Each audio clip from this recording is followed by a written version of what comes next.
By the late 11th century, no empire ruled the Mediterranean as a whole, yet no region within it existed in isolation. Political authority had fractured, borders had shifted, and new religious identities had solidified. But the structures inherited from Rome continued to shape power, belief, and conflict across Europe and the Near East. Following the formal collapse of Roman imperial authority in the Western Mediterranean during the 5th century, political power fragmented into a series of successor kingdoms. The deposition of the last Western emperor in 476 CE did not mark an abrupt end to Roman systems, but rather their gradual transformation. In Italy, Gaul, and Hispania, Germanic rulers such as the Ostrogoths, Visigoths, and Franks adopted Roman administrative practices, legal traditions, and Christian institutions. Archaeological evidence from Ravenna and Rome demonstrates continued use of Roman urban infrastructure well into the early medieval period, even as centralized imperial governance disappeared. In contrast, the Eastern Roman Empire, modernly termed the Byzantine Empire, maintained continuous imperial authority. Centered on Constantinople, founded by Constantine in 330 CE, the empire preserved Roman law, fiscal systems, and professional armies. According to Procopius, writing in the 6th century, Constantinople functioned as both a political capital and a symbolic continuation of Roman universal rule. The survival of the Eastern Empire created a fundamental asymmetry in the post-Roman world. While Western Europe adapted to decentralized rule, Byzantium remained a centralized, bureaucratic state with imperial ambitions. Christianity provided a unifying cultural framework across this fragmented political landscape. By the 6th century, most Western European kingdoms had adopted Nicene Christianity, aligning themselves doctrinally with the Roman Church. The papacy, based in Rome, gradually expanded its moral and institutional authority, particularly as imperial oversight vanished in the West. Letters preserved in the Registrum Epistolarum of Pope Gregory the Great indicate that bishops increasingly assumed administrative roles, managing land, justice, and local defense. This fusion of spiritual and temporal authority laid the groundwork for medieval Christendom. Despite shared religious identity, Western Europe lacked political cohesion. Feudal relationships emerged as the dominant structure of governance, based on personal bonds between lords and vassals rather than centralized institutions. Military power rested with local aristocracies, whose obligations were limited in duration and scope. Records from Carolingian capitularies illustrate repeated attempts by rulers to mobilize armies beyond regional boundaries, often with limited success. By the 10th century, even former imperial territories were governed through layered hierarchies of local control. Jerusalem occupied a distinctive position within this evolving Christian world. Following Constantine's patronage of Christian holy sites in the 4th century, the city became a focal point for pilgrimage. Archaeologists uncovered extensive late antique church construction, including the Church of the Holy Sepulchre, completed in 335 CE. Pilgrimage accounts such as the Itinerarium Bertigalance and later writings by Egeria document organized travel from Western Europe to the Holy Land, establishing long-distance religious connections well before the Crusades. Jerusalem's significance was therefore spiritual rather than political, embedded in collective Christian consciousness. Meanwhile, the Eastern Mediterranean remained economically integrated. Byzantine coinage circulated widely, and trade routes linked Constantinople with Egypt, Syria, and Italy. Excavations of shipwrecks in the Eastern Mediterranean demonstrate continued maritime commerce during the early medieval centuries. Western Europe, by contrast, experienced reduced monetization and long-distance trade, reinforcing regionalism. This economic divergence further differentiated the centralized Eastern Empire from the decentralized West. By the 9th and 10th centuries, the balance of power within Europe had stabilized internally. The Carolingian Empire's fragmentation produced multiple kingdoms, yet shared Latin Christianity created a sense of civilizational unity. Monastic networks, standardized liturgy, and ecclesiastical law fostered communication across political boundaries. Records indicate that clerical education and manuscript transmission expanded during this period, reinforcing ideological cohesion despite political division. This combination of religious unity and political fragmentation produced a distinctive condition. Western Europe possessed a shared worldview, common sacred geography, and institutional church leadership, but lacked standing armies, centralized taxation, or imperial coordination. Byzantium, although more centralized, faced mounting external pressures and internal fiscal strain. Jerusalem, distant yet symbolically central, remained embedded in Christian religious imagination rather than European political strategy. By the end of the 11th century, these long-term structural conditions defined the Mediterranean world. A unified Christian identity without unified authority, a surviving Roman Empire under strain, and sacred geographies maintained through memory and pilgrimage rather than control.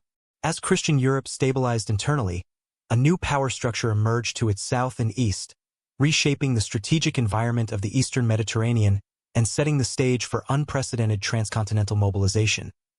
Before we continue, you can support this documentary by subscribing to the channel and enabling notifications for future Nightfall history releases. If a particular section stands out to you, feel free to note it in the comments below. Within a century, Islamic rule reshaped the political map of the Near East, creating new states, administrative systems, and religious hierarchies that would endure for centuries. The emergence of Islam in the early 7th century initiated a rapid transformation of the Arabian Peninsula and its surrounding regions. Following the death of Muhammad in 632 CE, the Rashidun caliphs implemented an organized series of military and administrative campaigns, extending their authority beyond Arabia into Syria, Palestine, and Egypt. According to Al-Tabari, the conquest of Jerusalem in 638 CE was conducted with negotiated surrender, allowing the city's Christian and Jewish inhabitants to continue their religious practices under a system later codified as dhimmi status.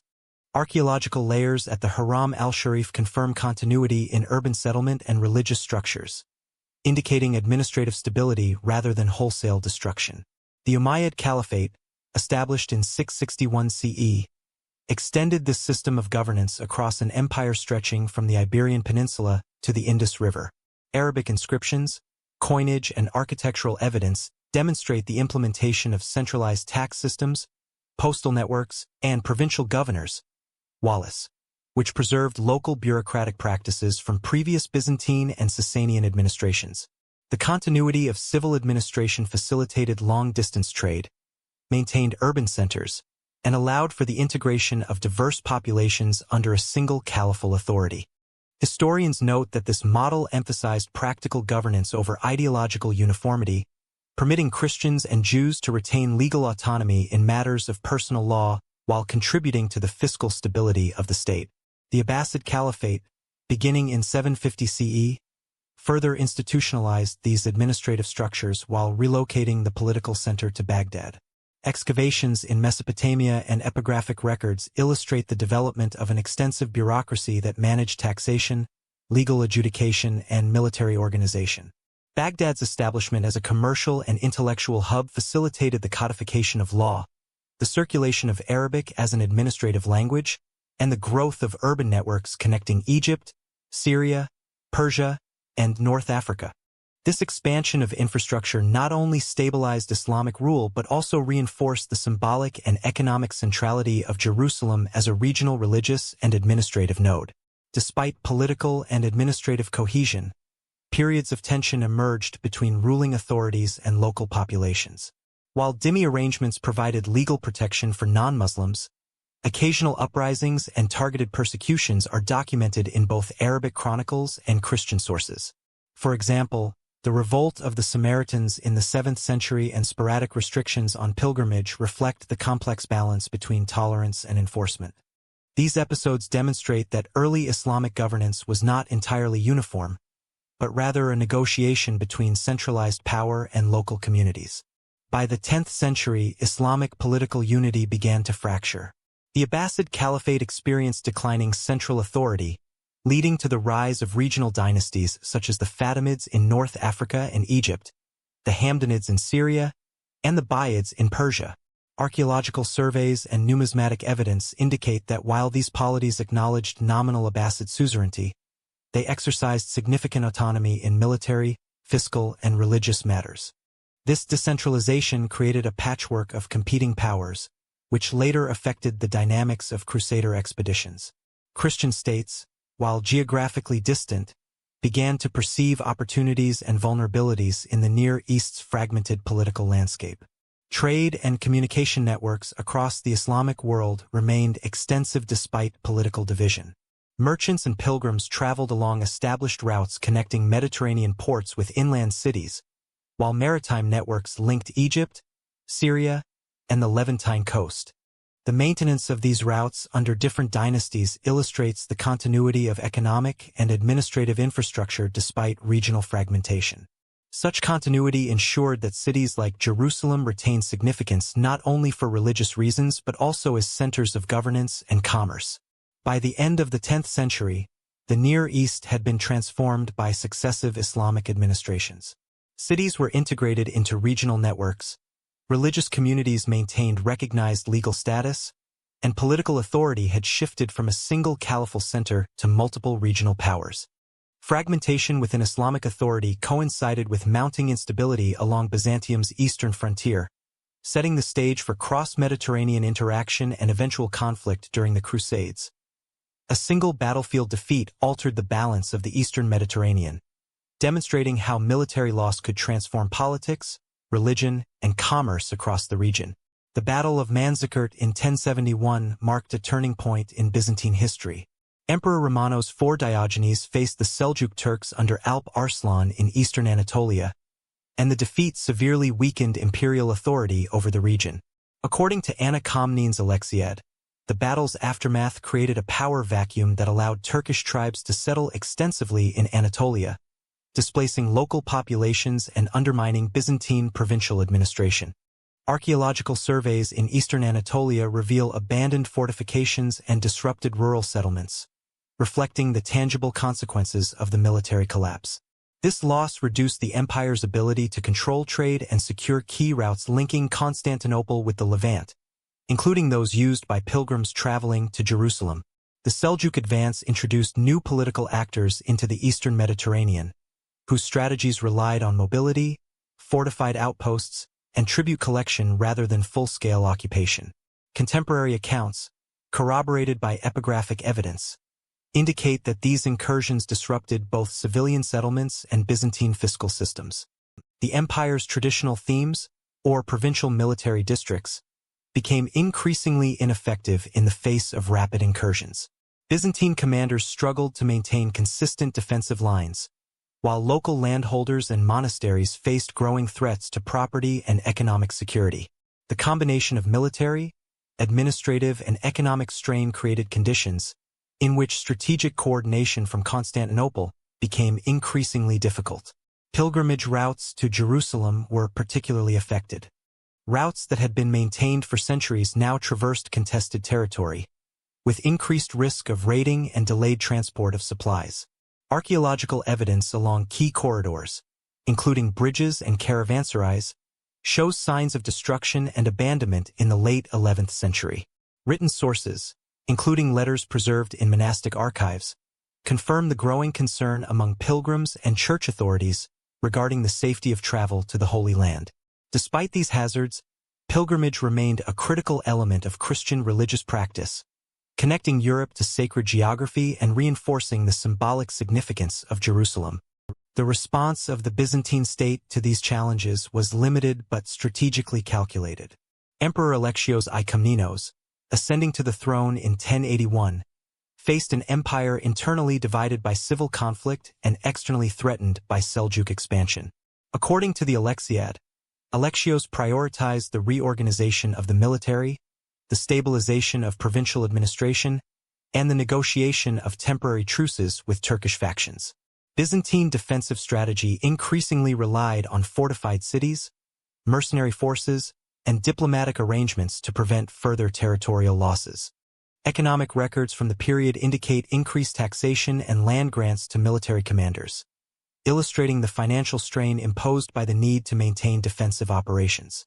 Alexios's appeal to the West in 1095 must be understood in this context of systemic pressure. His request for assistance at the Council of Piacenza and subsequent communications with Pope Urban II was framed as a plea for military support to defend the empire and secure passage for pilgrims, rather than a declaration of religious war.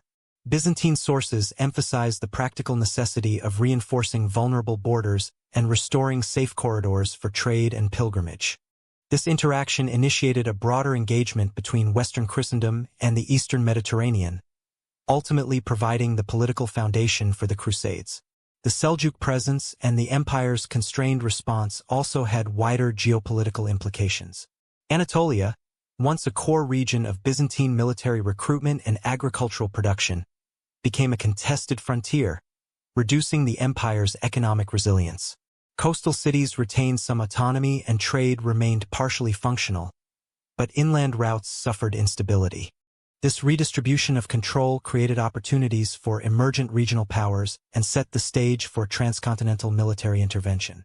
By the end of the 11th century, Byzantium's weakened control over Anatolia and the eastern Mediterranean had combined with persistent threats to pilgrimage, disrupted trade, and fiscal strain to create a situation of strategic vulnerability. Alexio's I's request for assistance from Western powers reflected the necessity of securing survival rather than pursuing ideological conquest. These conditions directly preceded the mobilization of European armies in response to papal calls, linking local military pressures to the broader, transcontinental movement that would become the First Crusade. By 1095, a regional military crisis became a transcontinental religious mobilization, as European rulers and papal authorities responded to both Byzantine appeals and shared religious imperatives. Initiating the Crusades. In November 1095, a papal sermon altered the trajectory of European history, initiating a chain of events that would extend across the Mediterranean and into the Levant. The Council of Clermont, convened in central France, represented a pivotal moment in late 11th century Christendom. Pope Urban II addressed a gathering of clerics, nobility, and secular leaders, articulating both a spiritual and political vision intended to strengthen the papacy's influence. Contemporary accounts of the speech vary in detail. Fulcher of Chartres records that Urban exhorted his listeners to liberate the holy places of Christendom, while promising spiritual remission for those who took up arms. Robert the Monk emphasizes the moral imperative to assist fellow Christians in the East, portraying the initiative as a penitential enterprise. The discrepancies between these accounts illustrate the interplay of memory, interpretation, and textual transmission in reconstructing medieval events. Urban's rhetoric combined several established concepts. Central to the address was the principle of penitential warfare, grounded in Augustinian just war theory. By framing armed pilgrimage as a morally legitimate and spiritually beneficial endeavor, Urban linked personal salvation to participation in military action. Letters and chronicles indicate that indulgences were granted to those who committed themselves to the campaign, promising remission of sins equivalent to clerical penance. This fusion of spiritual incentive and martial obligation created a novel mechanism for mobilizing resources across Western Christendom, extending the reach of papal authority beyond traditional ecclesiastical governance. Political reform was another key component of Urban's address. By the late 11th century, the papacy sought to assert supremacy over secular rulers, particularly in matters of ecclesiastical appointments and moral oversight. The Council of Clermont provided a venue to demonstrate papal initiative on both religious and political fronts. Urban's call for military assistance reinforced the perception of the Pope as a coordinator of transregional strategy, capable of influencing events far beyond Rome or the Italian peninsula.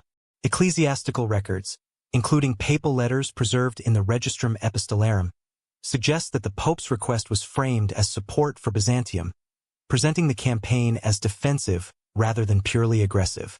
The speech was also strategically adapted to address multiple audiences simultaneously. The nobility, constrained by regional rivalries and internal conflicts, were offered both spiritual merit and an outlet for martial activity.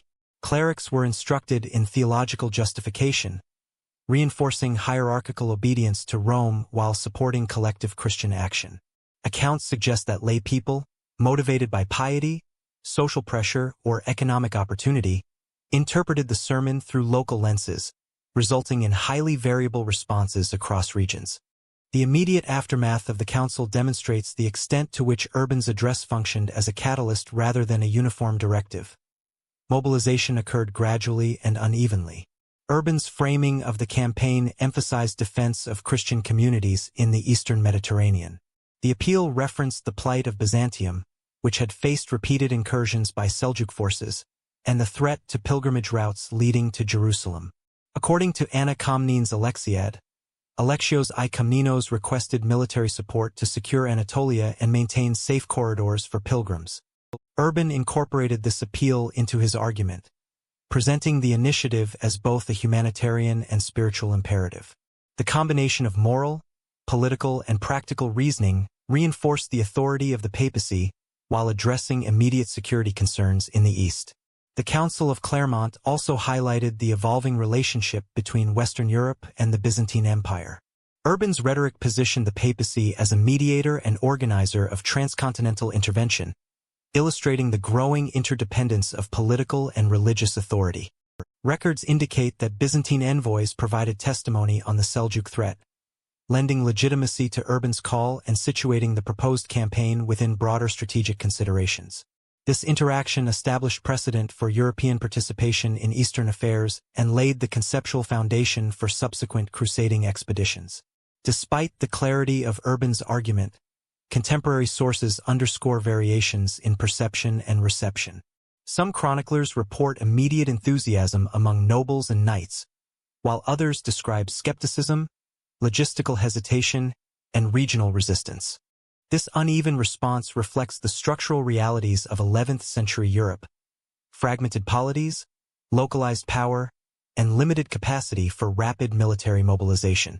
The Council's significance lay not in immediate action but in its capacity to articulate an ideological framework capable of motivating participation across multiple social strata and geographic regions. By the conclusion of the Council of Clermont, Urban II had successfully synthesized theological, political, and practical arguments into a cohesive appeal for action. The sermon represented a deliberate effort to channel regional tensions, martial ambitions, and religious devotion into a coordinated response to external threats. The discourse established the papacy as a trans-regional authority capable of mobilizing armies, directing resources, and framing warfare within a moral and spiritual paradigm. Urban's message resonated differently across Europe's social strata, leading first to localized enthusiasm and small-scale expeditions, which ultimately set the stage for organized, large-scale crusading movements in 1096. The first Crusaders marched without kings, armies, or preparation, propelled by religious fervor, social pressures, and economic opportunity. Following Pope Urban II's address at Clermont, enthusiasm for a campaign to the Holy Land spread rapidly across Western Europe. Reports from contemporary chroniclers, including Fulcher of Chartres and Eckhard of Ora, describe a wide array of participants: peasants, artisans, minor nobility, and itinerant clergy. This early wave, often referred to as the People's Crusade, lacked formal organization, relying on local leaders and charismatic preachers to coordinate movement. Letters and municipal records indicate that communities provided basic logistical support, but participants frequently departed without sufficient supplies, arms, or knowledge of the eastern Mediterranean terrain. Socioeconomic factors contributed significantly to this rapid mobilization. Population pressures, limited land access, and inheritance customs constrained opportunities for younger sons of minor nobility, motivating many to seek prospects abroad. Peasant chroniclers and municipal records, such as those preserved in the archives of Mainz and Speyer, suggest that promises of spiritual reward were paired with expectations of social and material advancement. The combination of religious incentive, social mobility, and the appeal of adventure created a compelling force capable of mobilizing tens of thousands of individuals across multiple regions. Charismatic preaching played a central role in converting abstract papal directives into local action. Figures such as Peter the Hermit traveled extensively through France and the Rhineland, delivering sermons that emphasized both the spiritual merit of journeying to Jerusalem and the urgency of immediate action. Accounts by Albert of Aix and Eckhard of Ora describe the use of compelling rhetoric, religious symbols, and anecdotal narratives to evoke emotional and devotional response. These itinerant preachers served as informal organizers, providing coordination where secular or ecclesiastical infrastructure was absent. The movement, however, was marked by unpredictability and episodes of violence. Jewish communities along the Rhine, particularly in Mainz, Worms, and Cologne, experienced attacks as crusaders, motivated by religious zeal and economic opportunity, targeted local populations. Hebrew chronicles, including the Mainz Anonymous Chronicle and the Worms Chronicle, document the massacres and forced conversions that accompanied these early expeditions. Legal records from local authorities indicate attempts to intervene, often limited by insufficient military resources and political fragmentation. These events underscore the extent to which religious enthusiasm could translate into localized aggression, highlighting structural vulnerabilities in medieval European governance. As the People's Crusade moved eastward, the logistical challenges inherent in untrained, poorly supplied forces became apparent. The movement relied on improvisation, requisitioned food, and temporary settlements en route to the Danube and the eastern frontier. Archaeological surveys along pilgrimage corridors reveal temporary encampments and evidence of conflict with local communities. Chroniclers report high attrition from disease, desertion, and sporadic skirmishes with local populations. By the time these forces reached the Byzantine frontier, their military capacity had been severely diminished, undermining the initial momentum of the popular crusading wave. The interaction between the Crusaders and the Byzantine authorities illustrates the complexities of cross-cultural coordination. Emperor Alexios I Komnenos, informed of the advancing crowds, responded cautiously, providing guidance on routes, food supply, and expectations of military discipline. According to Anna Komnene, Alexios viewed the movement as both a potential asset and a liability. While the Crusaders could reinforce eastern frontiers if controlled, their unpredictability risked disorder, pillaging, and diplomatic incidents. Byzantine logistical and strategic planning highlights the tension between popular enthusiasm and state capacity, demonstrating the limits of informal mobilization in pre-modern warfare. Despite these challenges, the People's Crusade had lasting structural effects. It mobilized widespread awareness of the Eastern Mediterranean, established preliminary networks for communication and travel, and generated localized support systems that would later facilitate organized military expeditions. The initial wave demonstrated the power of religious ideology to overcome political fragmentation, but also revealed the critical importance of planning, leadership, and discipline in translating mass enthusiasm into effective military operations. By mid-1096, the failure of the People's Crusade became evident. Contemporary chronicles describe the destruction or capture of several contingents, particularly in Asia Minor, where Seljuk forces exploited the disorganization of the untrained crusaders. Survivors either returned to Europe or were incorporated into subsequent, more structured expeditions led by Western nobility. This collapse marked the transition from spontaneous popular movements to coordinated, feudal-led campaigns that would characterize the First Crusade. As popular movements collapsed, organized military expeditions followed, bringing formally equipped armies under the leadership of European princes to confront the Seljuks and advance toward Jerusalem. The crusade became an army only after chaos had cleared the path, as disparate contingents of European nobles converged in the eastern Mediterranean with differing objectives, resources, and expectations. By late 1096, the arrival of formally organized crusader contingents marked the beginning of a coordinated military effort distinct from the earlier People's Crusade. European nobles, including counts, dukes, and knights, led forces drawn from France, Lorraine, Flanders, and Burgundy. Contemporary chroniclers such as Fulcher of Chartres and Albert of Aix emphasized the heterogeneous composition of these armies. Each contingent maintained its own command structure, supply arrangements, and regional obligations. The initial challenge was to consolidate these separate forces into a coherent military operation capable of navigating unfamiliar terrain and confronting experienced Seljuk forces. Coordination with Byzantium introduced both opportunity and tension. Emperor Alexios I Komnenos had requested military support to recover lost Anatolian territories and secure the eastern frontier. According to Anna Komnene's Alexiad, Byzantine officials sought oaths of loyalty and return of former imperial lands in exchange for guidance and provisions. Western nobles, however, often viewed these oaths with ambivalence, interpreting them as ceremonial rather than binding. This delicate negotiation highlighted the differences between Byzantine diplomatic culture, which emphasized hierarchical and contractual obligations, and the decentralized, feudal European command system. The initial advance through Asia Minor relied on both strategic planning and opportunistic engagement. Crusader forces moved along multiple routes, capturing fortified settlements where possible and negotiating passage where resistance proved too costly. Archaeological excavations of fortifications along the Meander and Sakarya rivers suggest a combination of siege warfare and local negotiation, reflecting adaptive tactics employed by European forces encountering diverse Seljuk defenses.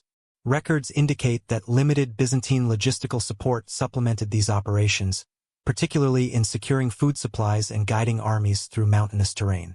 The Siege of Nicaea in 1097 represents the first major test of coordination and siegecraft.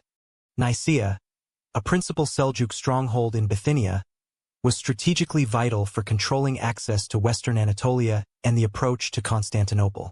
Chroniclers report that the Crusader contingents, initially uncoordinated, gradually unified under a shared objective, combining infantry assaults, cavalry maneuvers, and siege engines provided by both Western engineers and Byzantine specialists. The city eventually surrendered to a negotiated arrangement, with Byzantine authorities overseeing the formal transfer of control. This episode demonstrated the capacity for strategic negotiation, integration of multiple military traditions, and the reliance on local alliances to achieve operational objectives. Following Nicaea, the Crusaders advanced toward Dorylaeum, where Seljuk forces had regrouped. Contemporary sources describe a significant engagement in which mobility, reconnaissance, and cavalry tactics proved decisive. Crusader forces, learning from initial encounters, organized into defensive formations capable of withstanding Seljuk-mounted attacks. Archaeological surveys and battlefield analysis suggest that the Crusaders adapted traditional European infantry and cavalry formations to the open Anatolian terrain, enhancing their operational effectiveness. The victory at Dorylaeum secured a corridor through central Anatolia and demonstrated that the previously fragmented contingents could function as a unified army under shared command structures. The campaigns in Anatolia were also shaped by logistical and environmental factors. Armies relied heavily on foraging, local requisition, and Byzantine-provided supplies, which varied in availability and reliability. Disease, fatigue, and attrition presented persistent challenges, exacerbated by difficult terrain and long lines of communication. Letters and chronicles note the strain on discipline and morale, particularly among contingents with extended travel histories or internal disputes over spoils and command precedence. The ability of leaders to maintain cohesion and enforce order was critical to sustaining the campaign through Anatolia. Despite military successes, political and religious complexity remained a constant concern. The Crusaders were operating within a landscape populated by diverse populations, including Christian communities, Armenian principalities, and Muslim polities. Diplomatic engagement with these groups was essential for maintaining supply lines, avoiding unnecessary conflict, and exploiting local knowledge. Fulcher of Chartres and other chroniclers note that while negotiation and tribute were occasionally employed, the primary emphasis remained on movement toward key strategic objectives, illustrating the pragmatic combination of martial and diplomatic action. By the end of the Anatolian campaigns, the Crusader forces had achieved both tactical and strategic goals. The capture of Nicaea and victory at Dorylaeum secured a continuous route through Anatolia, reduced immediate threats from Seljuk forces, and provided experience in coordination, siegecraft, and adaptation to foreign terrain. These victories established a foundation for subsequent operations deeper into the Levant and underscored the interplay of European military methods, Byzantine diplomacy, and local geography in determining the campaign's trajectory. Victory in Anatolia opened the road to Syria, positioning the Crusaders to advance toward Antioch and, ultimately, Jerusalem, while consolidating their status as a unified military force capable of sustained engagement beyond the Anatolian frontier. Faith and desperation sustained the Crusaders when strategy failed, as hunger, disease, and internal conflict threatened to collapse their campaign at Antioch. Following their advance through Anatolia, the Crusader armies reached Antioch in late 1097. The city, a fortified urban center of strategic and symbolic importance in northern Syria, had long been a commercial and military hub under Seljuk control.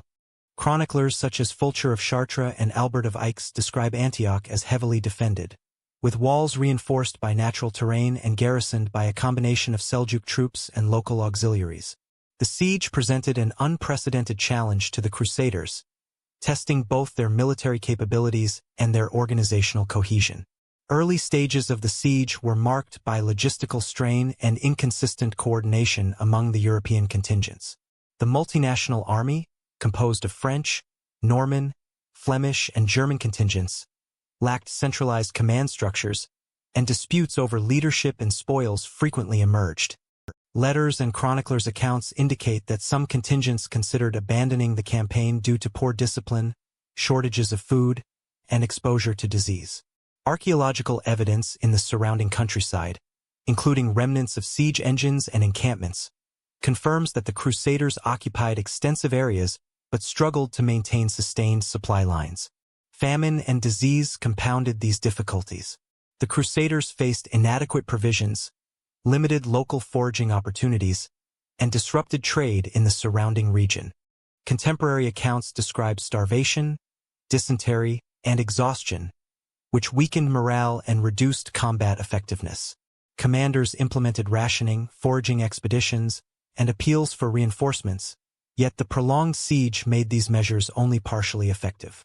The crisis demonstrated the vulnerability of medieval armies to environmental and logistical factors, even when faced with numerically inferior opponents. Internal divisions also threatened operational coherence. Chroniclers report disputes between leaders over tactical decisions, as well as friction between secular knights and clerical figures who emphasized religious objectives. These disagreements occasionally delayed assaults, undermined reconnaissance efforts, and contributed to a general sense of uncertainty among the troops. The combination of fragmented command and environmental stress highlighted the importance of discipline, negotiation, and adaptive strategy in sustaining a long-term siege. The discovery of the Holy Lance in June 1098 became a pivotal moment in maintaining Crusader cohesion. According to sources such as Raymond of Aguilars, the lance, believed to be the weapon that pierced Christ at the crucifixion, was found within the city's fortifications. Its presentation by a cleric to the assembled Crusaders reinvigorated morale, reinforcing a sense of divine sanction and shared purpose. While historians debate the authenticity of the relic, its symbolic impact was substantial, serving as both a unifying force and a justification for continued engagement despite extreme hardship. This episode illustrates the interplay between religious ideology and military decision-making in medieval campaigns. The siege of Antioch also involved complex relations with local populations and intermediaries. Armenian and Greek communities in the surrounding region provided intelligence, guides, and, at times, logistical support. Crusader chroniclers note that the acquisition of local knowledge facilitated navigation, supply acquisition, and tactical positioning, demonstrating the integration of civilian networks into military operations. These interactions were often fragile, contingent on trust and reciprocal benefit, highlighting the pragmatic considerations underlying Crusader diplomacy. External threats persisted throughout the siege. Seljuk forces from Aleppo and surrounding regions attempted repeated relief efforts, resulting in intermittent skirmishes and periodic bombardments of Crusader positions. The Crusaders' defensive measures, including fortification of encampments and coordinated cavalry sorties, were essential in maintaining their positions. Archaeological surveys of battlefield remains and siege works corroborate chroniclers' descriptions of defensive ditches, temporary fortifications, and stockpiled supplies, emphasizing the material and strategic challenges of prolonged urban siege warfare. By mid-1098, the Crusaders successfully captured Antioch, combining internal coordination, opportunistic assaults, and the psychological impact of the Holy Lance with external pressures on Seljuk defenders. The victory demonstrated the ability of a multinational, semi-independent army to overcome organizational fragmentation when survival necessitated collective action. The occupation of the city required further consolidation, including securing supply routes and establishing local governance, setting a precedent for subsequent administration of captured territories. The successful conclusion of the siege underscored critical lessons in medieval military strategy: the importance of logistics, leadership cohesion, morale, and local intelligence in sustaining long-term operations. Chroniclers emphasize that without religious motivation and the unifying influence of symbolic artifacts, the Crusaders may have disbanded during the crisis, illustrating how ideology and faith intersected with practical considerations to achieve operational success.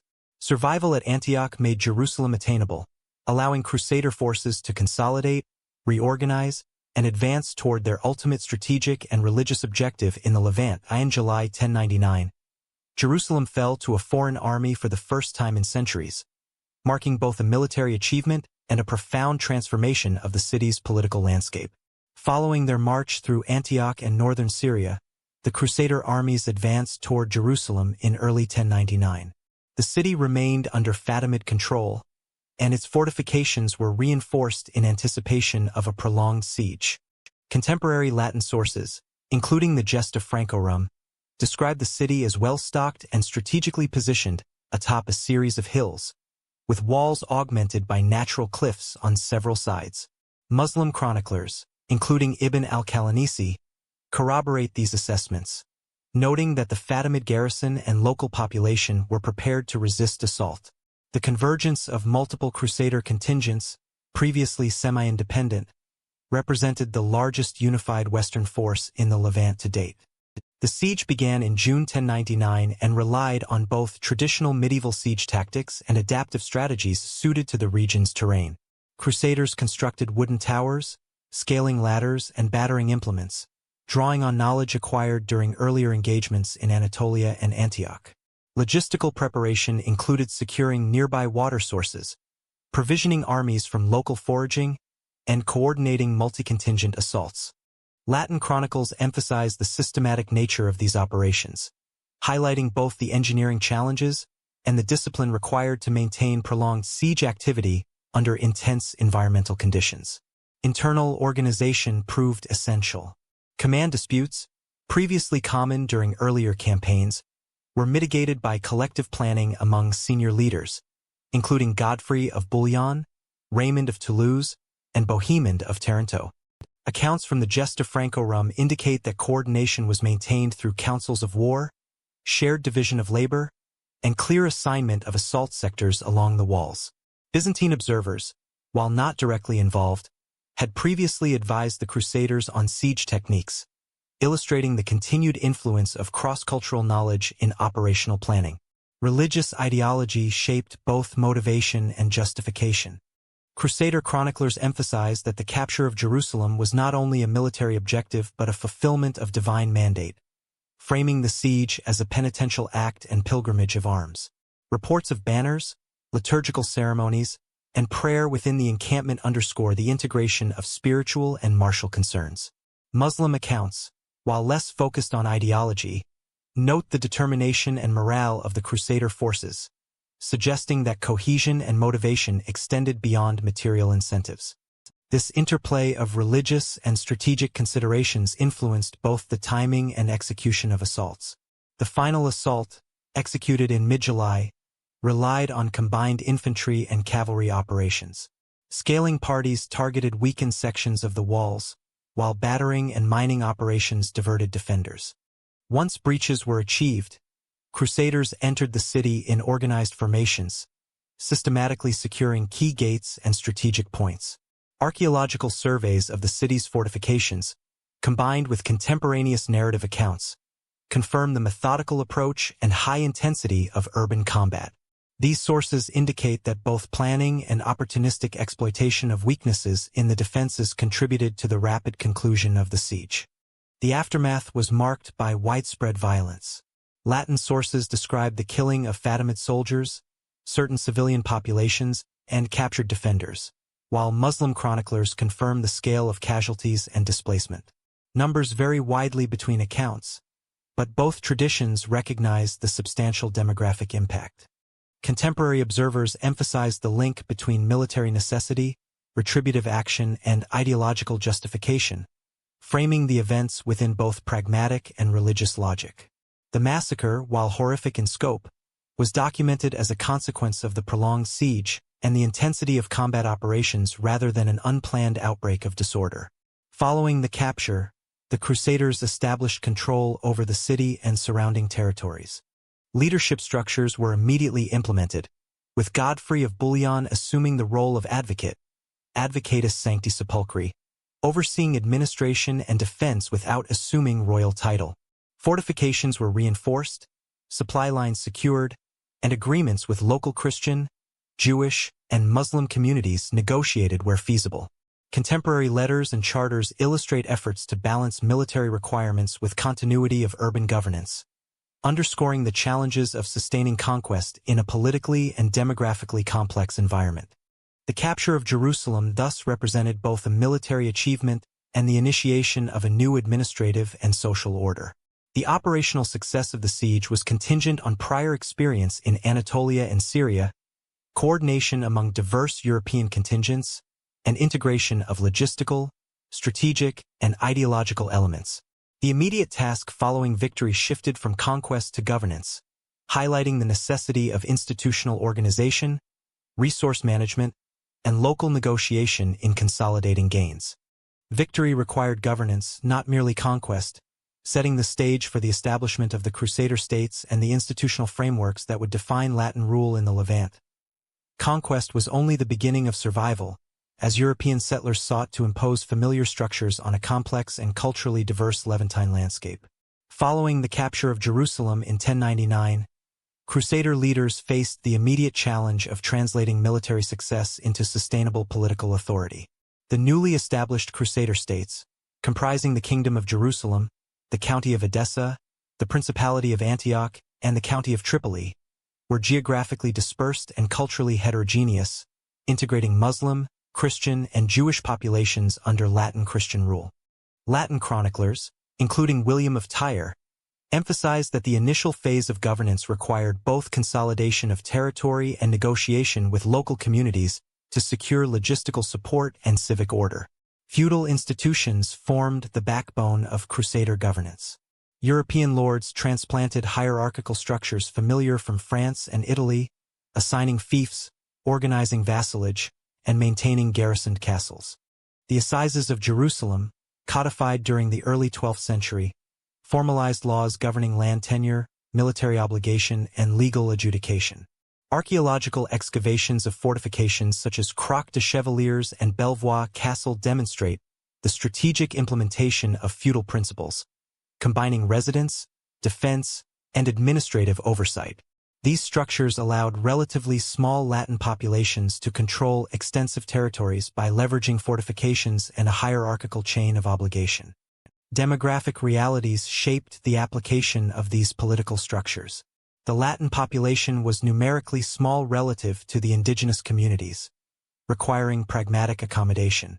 Local Christians, particularly Greek Orthodox and Syriac communities, were generally allowed to maintain ecclesiastical autonomy, pay tribute, and participate in local administration.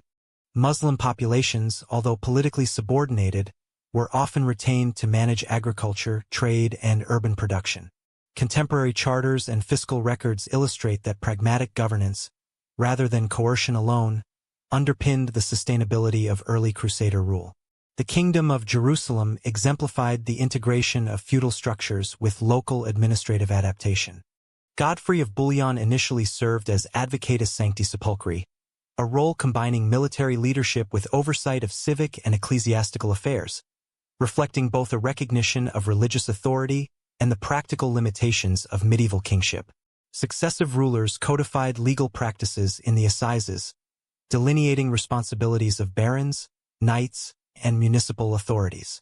These texts, preserved in manuscript collections from Acre and Jerusalem, detail judicial procedures, inheritance rights, and obligations for defense, illustrating the formalization of governance under Frankish norms. Military organization remained integral to political stability. Crusader lords relied on a network of castles and fortified towns to project authority across contested regions. Garrison sites served as administrative centers, storage depots, and refuges during hostile incursions. Archaeological evidence indicates strategic placement along trade routes, river crossings, and mountain passes, reflecting a deliberate approach to territorial control. Regular levies and knightly service, codified in feudal agreements, ensured that military capacity was maintained even in the absence of large standing armies. Interactions with neighboring polities required diplomatic as well as military skill. Crusader rulers negotiated with Muslim emirs, Armenian principalities, and Byzantine authorities to secure borders, alliances, and trade. Treaties often involved tribute, mutual defense, or marriage alliances, demonstrating the pragmatic use of diplomacy to supplement limited manpower. Latin chroniclers emphasize that these arrangements were essential for survival, highlighting the role of negotiation in sustaining territorial authority amidst persistent external threats.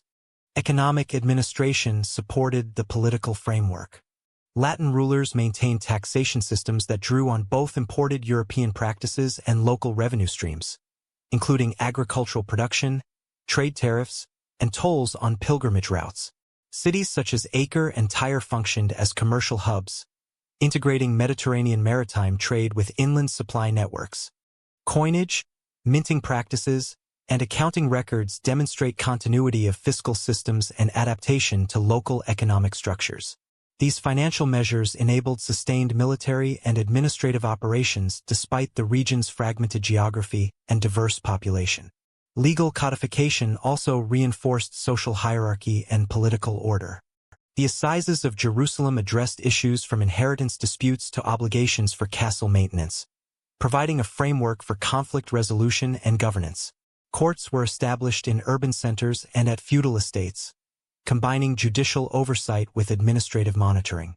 Documents preserved in Acre and Tyre reveal that both Latin and indigenous litigants participated, though outcomes often favored Frankish authorities. This combination of legal and administrative mechanisms illustrates the systemic approach to governance that underpinned the survival of the Crusader states. Religious authority intertwined with secular governance.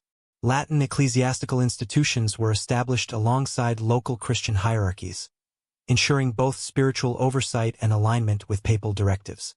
Monastic foundations, cathedral chapters, and episcopal seats were integrated into the broader feudal structure, providing both administrative personnel and ideological cohesion. Latin chroniclers emphasized that this integration of church and state reinforced political legitimacy, while maintaining continuity for existing Christian populations. Despite these structures, the Crusader states remained fragile. Small populations, geographic dispersion, and external threats from Muslim polities required constant military readiness. Leadership relied on personal loyalty, the effectiveness of fortifications, and the integration of local knowledge. Contemporary records highlight that political authority was rarely absolute, dependent instead on a combination of coercion, diplomacy, and institutionalized feudal hierarchy. This fragility underscores that conquest was merely the first stage of a multidimensional strategy for survival in the Levant. Governance depended on military stability, linking political structures directly to fortifications, garrison forces, and ongoing campaigns against external threats that would define the Crusader states' early decades. Monastic vows became instruments of war, as religious devotion and military necessity merged to sustain fragile Latin rule in the Levant. The early Crusader states faced constant external pressure from Muslim polities to the east and south. Defensive strategy relied not only on castles and garrison towns but also on the development of dedicated military orders. The Knights Templar, established c.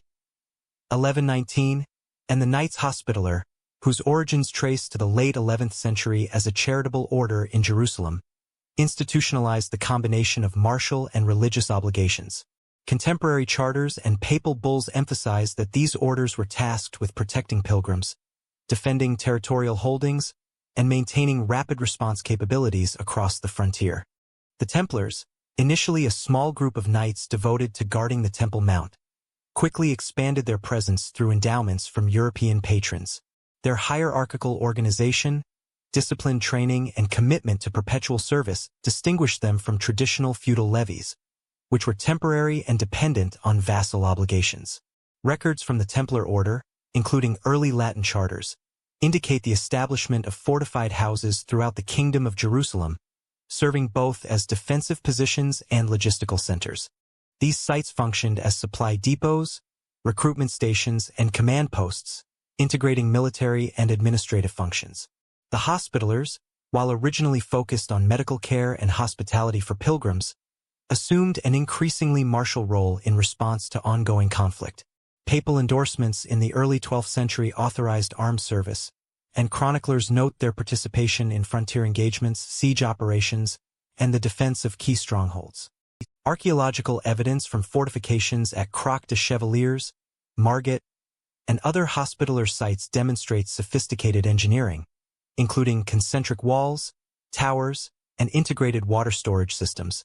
These features allowed smaller garrisons to resist significantly larger forces and facilitated the projection of power along contested borders.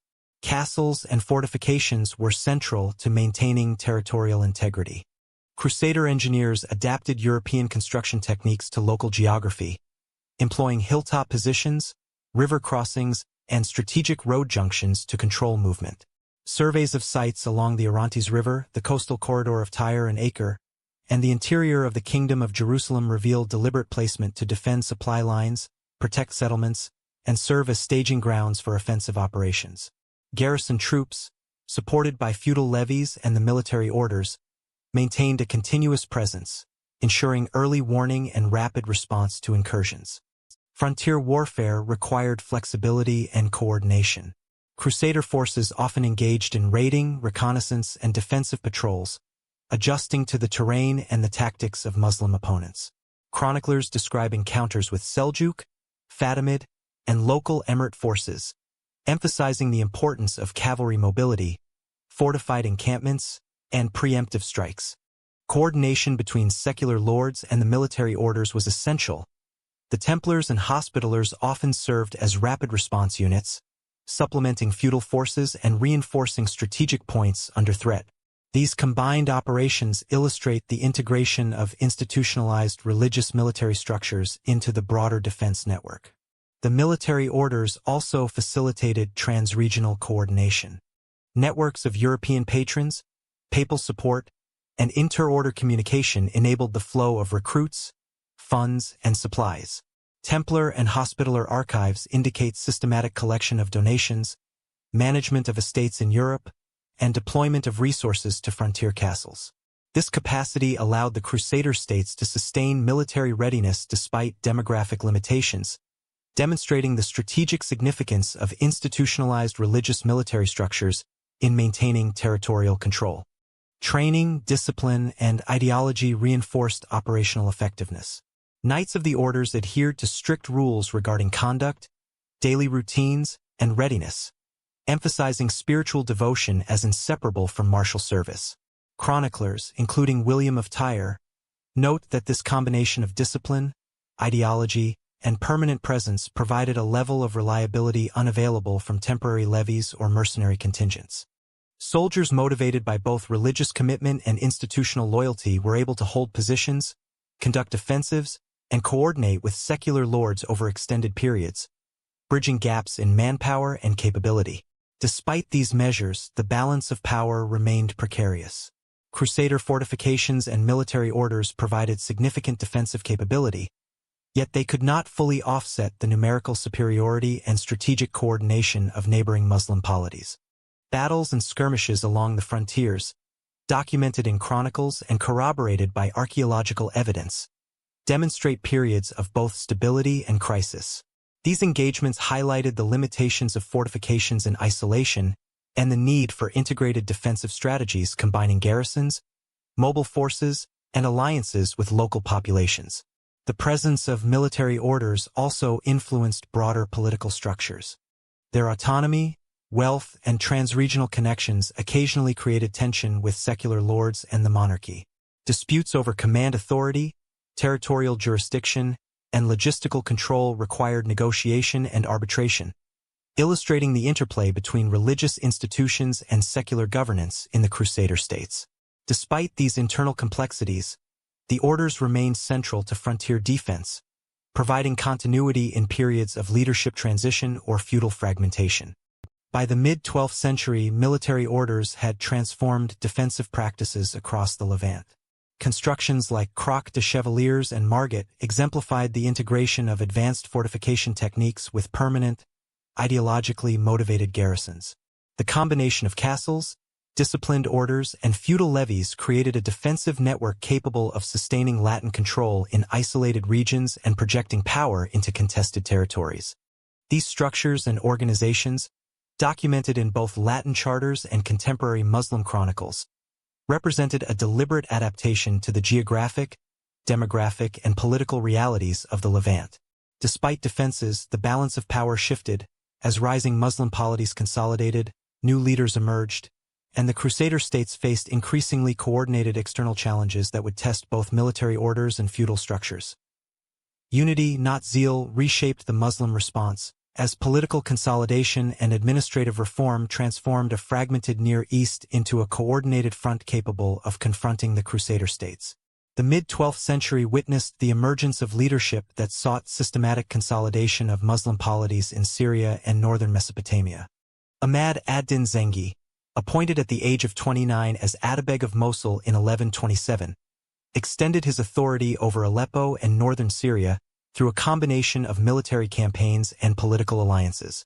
Contemporary Muslim chroniclers, including Ibn al-Athir, emphasized that Zengi's strategic objective was not solely religious but centered on territorial control, administrative coherence, and regional dominance. His approach combined diplomacy, warfare, and urban governance to establish a durable base from which future campaigns could be launched. Zengi's capture of Edessa in 1144 represented a decisive demonstration of this consolidation. The county of Edessa, the most northerly of the Crusader states, had long been isolated and vulnerable. Sources indicate that Zengi employed a methodical siege strategy, integrating reconnaissance, negotiation with local elites, and the use of fortified positions surrounding the city. The fall of Edessa marked the first significant territorial loss for the Latin states, revealing both the strategic acumen of Zengi and the structural weaknesses inherent in the Crusader frontier. Latin chroniclers, including William of Tyre, portray the event as a shock to Western Christendom, prompting immediate calls for intervention and highlighting the broader implications of regional unification under a capable leader. Administrative reform was central to Zengi's approach. He strengthened the fiscal and judicial apparatus of Mosul and Aleppo, ensuring the collection of taxes, the maintenance of garrisons, and the enforcement of laws across diverse populations. Urban centers were fortified and supplied, with bureaucratic structures adapted from earlier Seljuk practices. Archaeological evidence from Aleppo, including urban walls and water management systems, corroborates chroniclers' accounts of infrastructure investment and strategic urban planning. Zengi's reforms were designed to provide stability, facilitate rapid military mobilization, and integrate diverse populations into a coherent governance framework. Zengi's death in 1146 led to the rise of his son, Nur ad-Din Mahmud, who expanded upon his father's consolidation efforts. Nur ad-Din combined military campaigns against remaining Crusader strongholds with efforts to promote administrative uniformity and religious legitimacy. His reign emphasized the concept of jihad as both a moral and unifying principle, used to legitimize campaigns and motivate loyalty among troops and local populations. According to Ibn al-Qalanisi, Nur ad-Din systematically integrated cities such as Damascus into his authority, securing frontier regions and establishing durable supply lines. The combination of political consolidation and religious framing strengthened resistance to Crusader incursions and increased coordination across Syrian and Mesopotamian territories. Nur ad-Din's governance emphasized centralized authority while respecting local social and religious structures. Sunni scholars and jurists were incorporated into administrative councils, providing legitimacy for taxation, legal decisions, and public works. Religious institutions, including madrasas and mosques, reinforced loyalty and ideological cohesion, facilitating the integration of urban elites into the emerging polity. Letters and legal documents preserved in Damascus indicate an intricate balance of coercion and accommodation, illustrating the pragmatic strategies employed to stabilize diverse communities under a unified leadership. Military organization was closely linked to political consolidation. Nur ad-Din maintained standing garrisons in key cities, strategically positioned along trade routes and frontier zones. Cavalry units, supported by infantry levies and fortified positions, allowed rapid response to incursions and the coordination of multi-pronged campaigns.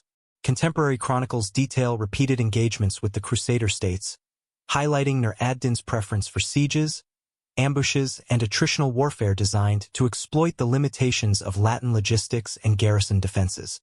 These operations demonstrated the integration of strategic foresight, administrative capacity, and disciplined execution.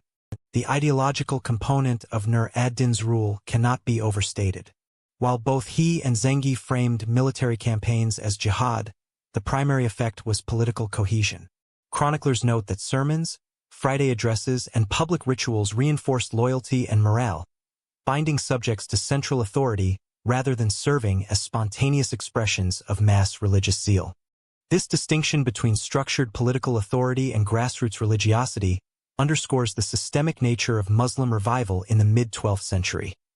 Success relied on institutions, command structures, and administration as much as on faith or ideology. The consolidation achieved by Zengi and Nur ad-Din created strategic depth and operational continuity that fundamentally altered the balance of power in the Levant. Crusader fortifications, castles, and military orders remained tactically significant, yet they faced increasingly coordinated opposition capable of prolonged campaigns and sustained pressure on multiple fronts. Historians emphasize that this structural transformation, rather than isolated military victories, enabled the Islamic states to recover territory, project power, and challenge Latin authority effectively.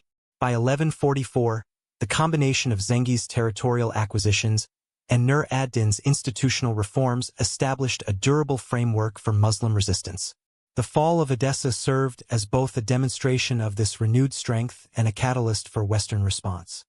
Latin chroniclers framed the loss as a crisis requiring immediate mobilization, emphasizing the vulnerability of isolated Crusader states and the need for a coordinated expedition from Europe. The structural reforms implemented by Zengi and Nur ad-Din ensured that such interventions would confront a politically unified, administratively capable, and militarily proficient opposition. For the first time, a crusade ended in unmistakable failure, revealing the limits of Western coordination and the resilience of a politically unified Muslim Levant. The Second Crusade was launched in response to the fall of Edessa in 1144, marking the first major territorial loss for the Latin East since its establishment. Papal authorities, led by Pope Eugene III, issued calls for mobilization, emphasizing penitential warfare and the defense of Christian lands. European monarchs, including Louis VII of France and Conrad III of Germany, led personally raised armies, reflecting both prestige and the heightened stakes of intervention. Contemporary Latin sources, such as Odo of Duel and the Chronica Regia Coloniensis, describe the enthusiasm for the campaign, yet also foreshadow the structural challenges inherent in coordinating multinational forces across long distances. From the outset, the crusade faced logistical and strategic difficulties. Armies departed at different times, using distinct routes through Central Europe to the Byzantine frontier. Limited knowledge of the terrain, seasonal conditions, and inadequate supply lines contributed to attrition, desertion, and vulnerability to harassment by local forces. Chroniclers record that German contingents under Conrad III suffered significant losses during river crossings and skirmishes in Anatolia, reflecting the challenges of long-distance expeditionary warfare in the medieval period. These early failures diminished morale and complicated coordination with other European contingents arriving via southern routes. Coordination with Byzantium remained a delicate issue. Emperor Manuel I Comnenos provided limited guidance and logistical support, particularly for river crossings and secure passage through Anatolia. However, distrust between Western leaders and Byzantine authorities limited effective collaboration. Letters preserved in Constantinople indicate that Manuel sought to avoid entanglement in direct military engagement, emphasizing route management rather than joint operations. The resultant tension, combined with independent decision-making among European commanders, undermined operational coherence and increased exposure to environmental hazards and enemy action. The strategic focus shifted to Damascus in 1148, a fortified city of economic and military significance in southern Syria. The selection of Damascus as the primary target reflected both geographic proximity and the perception that it was vulnerable to rapid assault. Contemporary chronicles describe the assembly of a combined Franco-German force, reinforced by contingents from other Latin polities in the Levant. Leaders assumed that the city could be captured quickly, securing a decisive victory and restoring the prestige of the Crusader states. The siege of Damascus revealed the limitations of the Crusaders' planning and command. The army lacked a unified supply strategy, forcing reliance on local foraging and temporary stockpiles. Command disputes between Louis VII and other senior nobles delayed assaults and produced inconsistent deployment of forces. Chroniclers describe miscommunication regarding assault points, rotation of troops, and the distribution of siege engines. Archaeological evidence around Damascus corroborates the presence of temporary siege works and camps, demonstrating the logistical strain imposed by prolonged operations in a hostile urban environment. External intervention by Nur ad-Din Mahmud, who had consolidated northern Syria and maintained alliances with Damascus leadership, proved decisive. Nur ad-Din's forces avoided direct confrontation initially, instead employing harassment tactics and leveraging political divisions within Damascus to maintain the city's resistance. Muslim chroniclers, including Ibn al-Qalanisi and Ibn al-Athir, note that internal coordination and timely support prevented the Crusaders from establishing secure encampments or sustained pressure, illustrating the advantage of integrated command and local knowledge over numerical or technological superiority. The Crusaders' retreat from Damascus in July 1148 marked a formal acknowledgement of operational failure. Latin sources, including the Chronica Regia Coloniensis, record the withdrawal as disorderly, with morale diminished, supplies exhausted, and political cohesion weakened. This failure contrasted sharply with the First Crusade, highlighting the critical dependence on unified leadership, logistical foresight, and adaptability to local conditions. Strategic assumptions of rapid victory proved untenable when confronted with fortified urban defenses and an adversary capable of coordinated regional defense. The consequences of the failed expedition extended beyond immediate military losses. The Second Crusade strained relations between European monarchs and the Latin nobility in the Levant, revealing weaknesses in coordination, command authority, and integration of continental and local forces. Diplomatic correspondence indicates that mistrust between Crusader leaders persisted after the campaign, reducing the likelihood of rapid mobilization for future expeditions. In addition, the campaign reinforced the importance of regional Muslim consolidation. The failure validated the strategic and administrative measures implemented by Zengi and Nur ad-Din in previous decades. The failure also had structural implications for the Crusader states themselves. Military orders, feudal levies, and fortified networks remained critical, but the inability to capitalize on Western reinforcements underscored the limits of external intervention. Political consolidation within the Latin states became a priority, emphasizing the need for internal cohesion, reliable supply chains, and local alliances to sustain territorial control.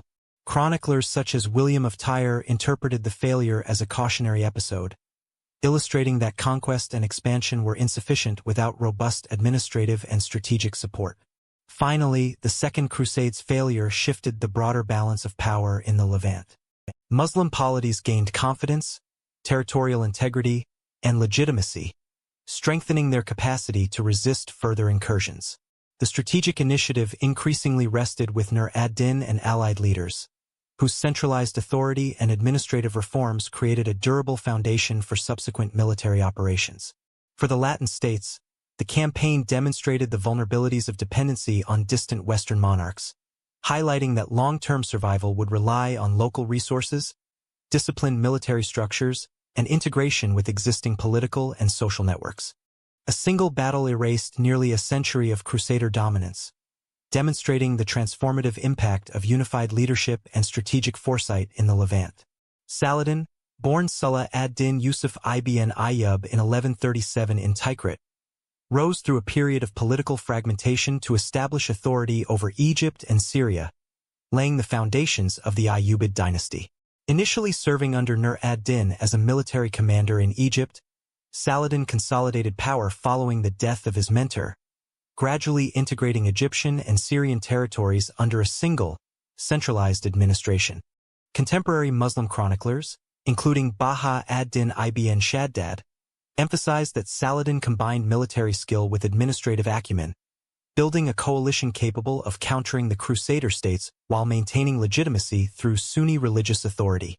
The consolidation of Egypt was crucial. Fatimid institutions had weakened, leaving a politically and economically vulnerable state. Saladin restructured the administration, securing revenues, reorganizing the military, and strengthening fortifications along key routes connecting Cairo to the Red Sea and the Levant.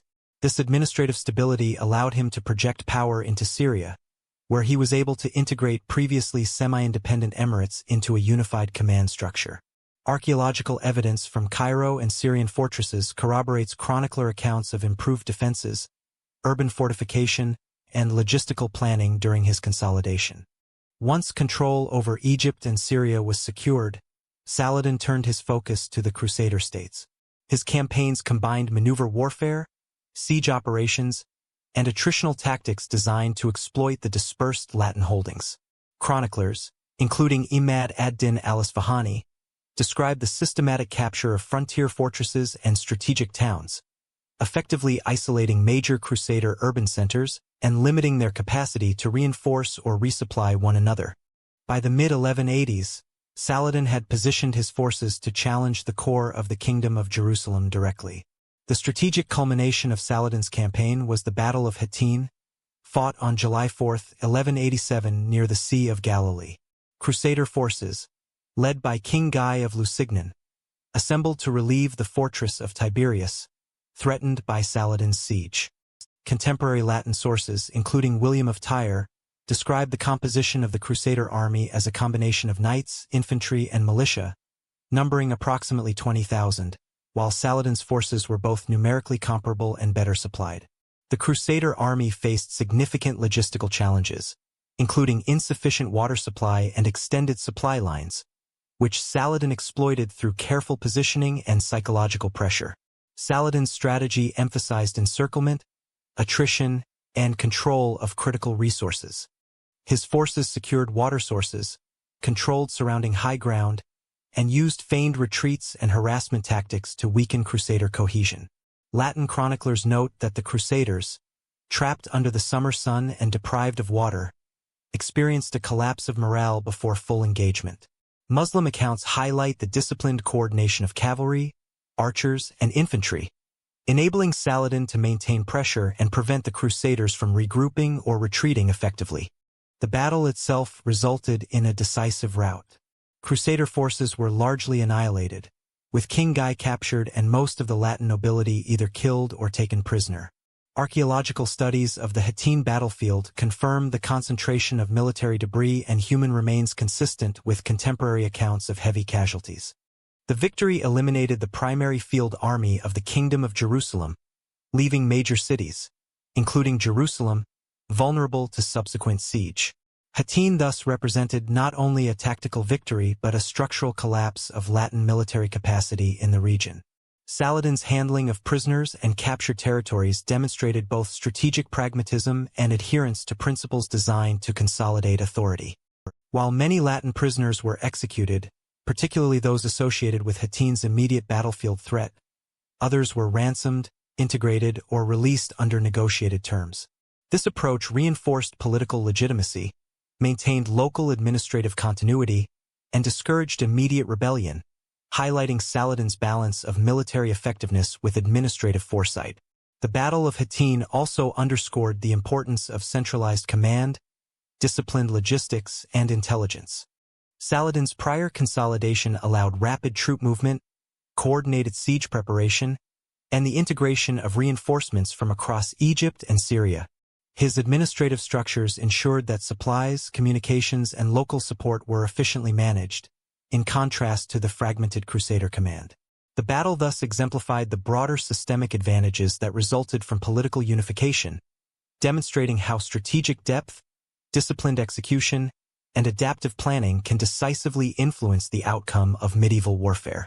The aftermath of Hattin directly facilitated the capture of Jerusalem later in 1187.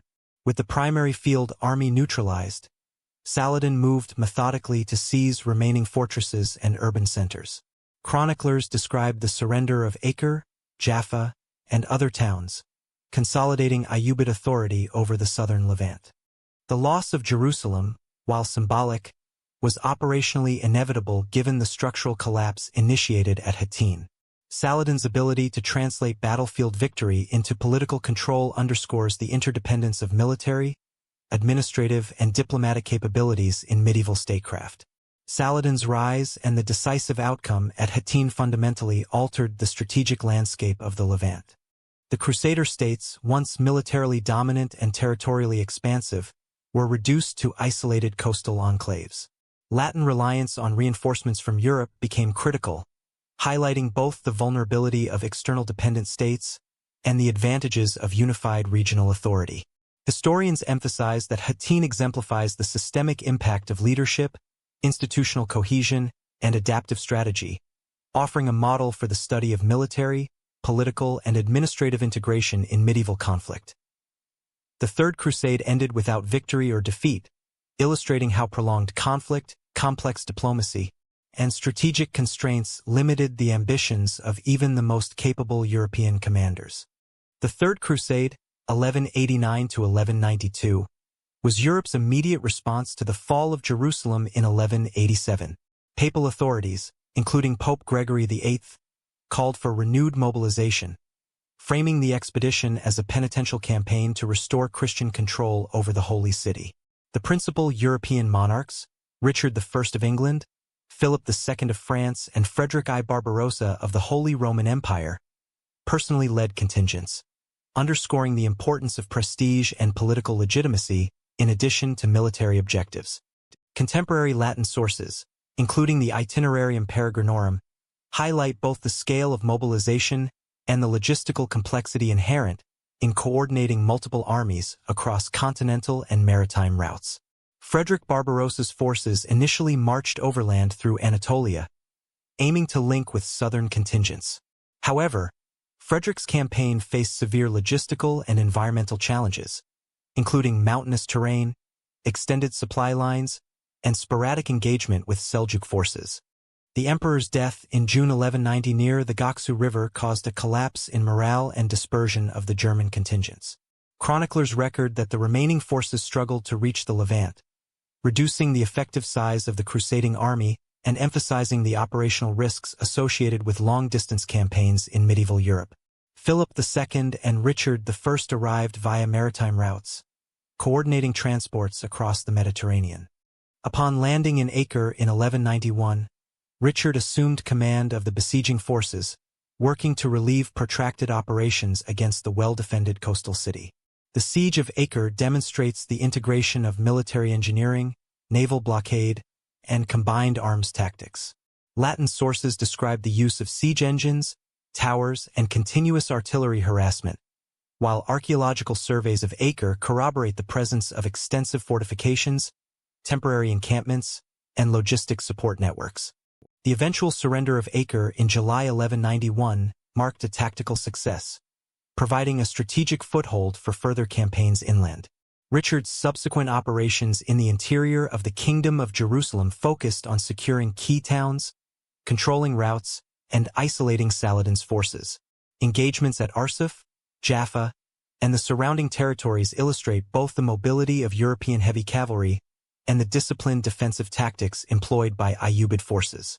Muslim chroniclers, including Baha ad-Din ibn Shaddad, emphasize that Saladin utilized attritional strategies, avoiding direct confrontation where possible and preserving strength for decisive countermeasures. This strategic interplay produced a series of tactical engagements that limited the ability of either side to achieve decisive victory despite repeated clashes. Diplomatic negotiations became integral to military strategy. Richard and Saladin conducted intermittent discussions regarding territorial boundaries, access to pilgrimage routes, and governance of urban centers. Latin letters and Muslim chronicles reveal the negotiation of truces, prisoner exchanges, and temporary territorial concessions, demonstrating that both sides recognized the limits of sustained military conquest. These negotiations reflected pragmatic considerations, including supply constraints, manpower, and the political stability of home territories, and influenced subsequent operations in ways that constrained ambitions for outright victory. Despite battlefield successes, Richard faced operational constraints that limited further advances. Supply lines remained stretched across hostile or sparsely populated terrain, coastal enclaves required constant reinforcement, and feudal contingents were reluctant to operate far from their primary bases. Chroniclers note disputes among European commanders regarding strategy and allocation of forces, highlighting the challenges of multinational coalitions with diverse priorities. These internal limitations, combined with Saladin's defensive cohesion, prevented the Third Crusade from achieving the recapture of Jerusalem or decisive territorial expansion. Saladin, in turn, demonstrated strategic patience, fortifying key positions and preserving mobility for selective counterattacks. He avoided the attritional losses that had plagued previous engagements and maintained secure communication between Syrian and Egyptian Ayyubid territories.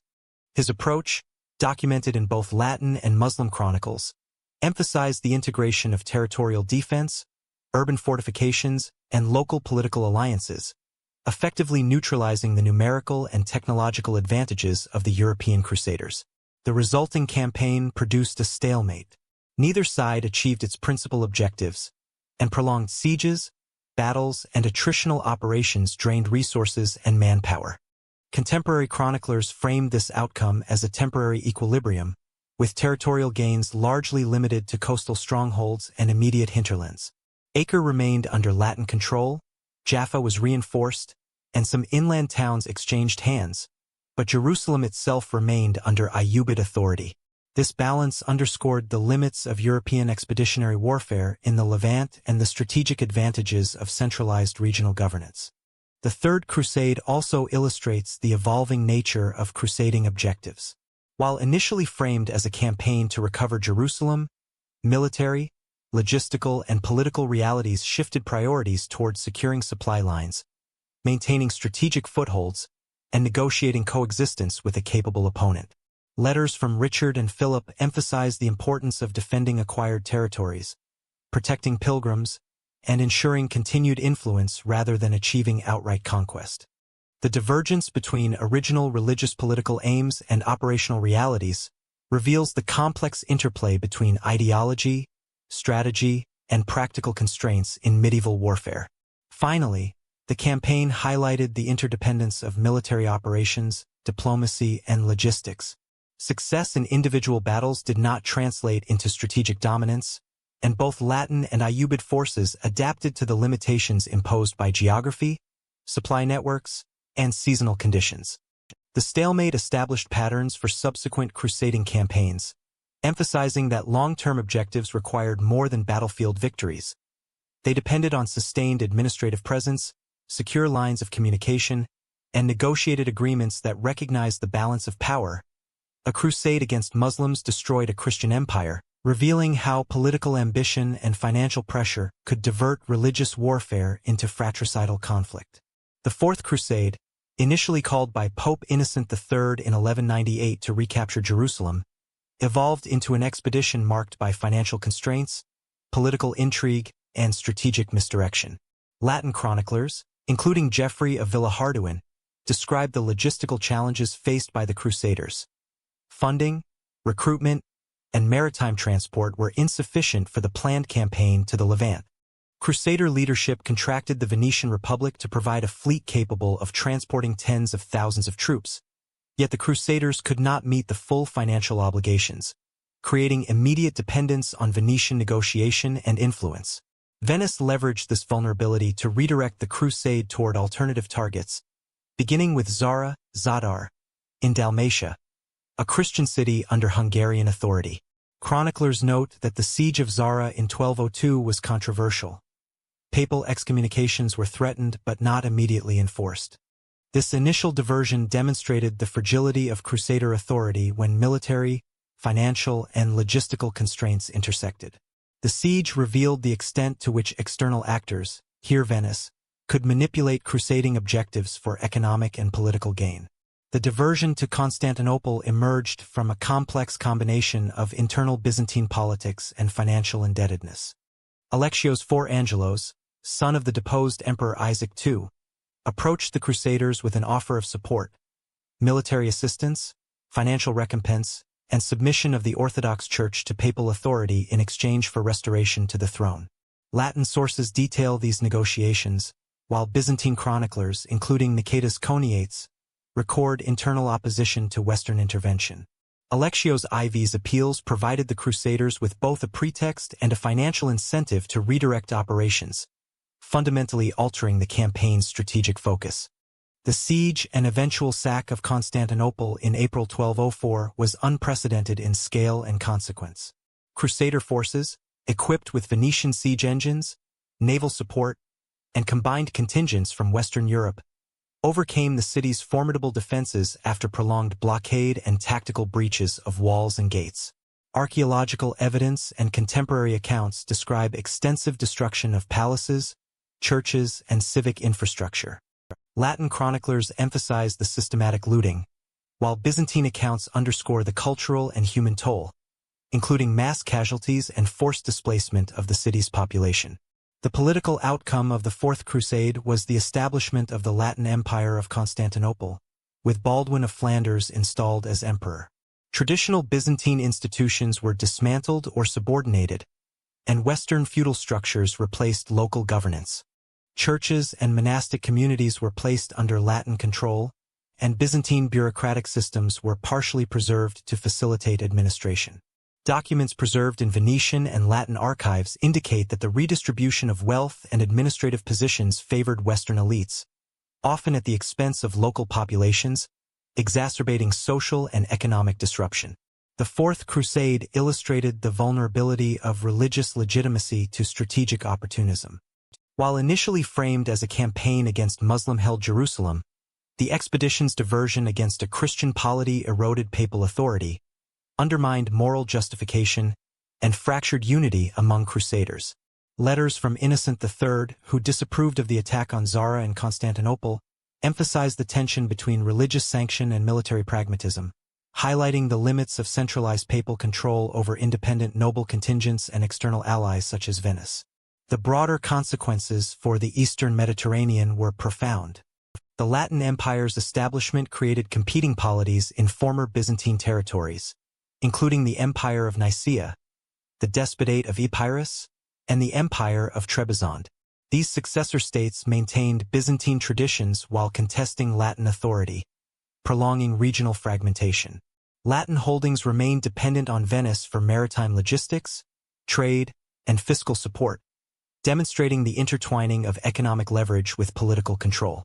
Archaeological evidence from Constantinople shows significant shifts in urban planning, fortifications, and material culture reflecting these changes. The Fourth Crusade also reshaped the dynamics of Latin-Muslim interaction. By diverting energy and resources away from the Holy Land, Crusader states in the Levant received fewer reinforcements, weakening their capacity to resist rising Muslim powers, including the Ayyubids and later Mamluks. Chroniclers note that European attention was increasingly preoccupied with internal disputes, dynastic claims, and territorial ambitions in the Balkans and former Byzantine lands. The diversion of crusading resources illustrates how external political priorities can undermine strategic objectives in distant theaters. Finally, the sack of Constantinople exposed the limits of collective European military coordination. Despite numerical superiority and technological advantages, the Crusaders' objectives were subordinated to financial obligations, opportunistic alliances, and competing ambitions among noble contingents. The episode underscores that medieval military campaigns were contingent not only on battlefield capability but also on diplomacy, logistics, and the integration of multiple political and economic actors. Negotiation increasingly replaced conquest, as the later Crusades shifted focus from territorial recovery to fragile alliances and precarious diplomacy. Following the Fourth Crusade, the Crusader states faced compounded strategic challenges. Isolated and territorially constrained, they increasingly relied on diplomatic engagement with neighboring powers rather than outright military expansion. Egypt, under the emerging Ayyubid and later Mamluk leadership, became a central focus. Control of the Nile Valley and the Levantine coast allowed Muslim rulers to dominate trade routes, project military power northward, and encircle the remaining Latin strongholds. Contemporary chronicles, including those of William of Tyre and Ibn al-Adham, indicate that European crusaders recognized the necessity of political negotiation to maintain access to fortified coastal cities, such as Acre and Tyre.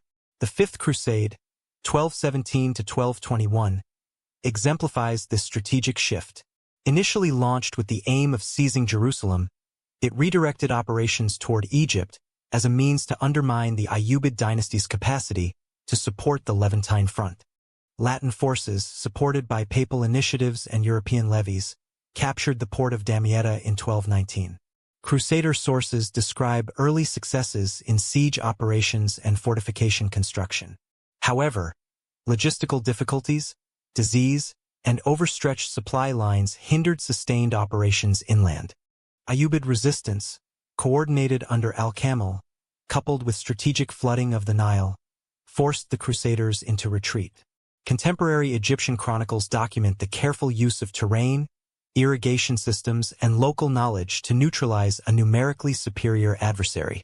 Diplomatic engagement often accompanied military expeditions. Negotiations with Al-Kamil in 1221 attempted to secure the surrender of Jerusalem in exchange for retaining Damietta and safe withdrawal, but internal disagreements among Latin commanders undermined unified action.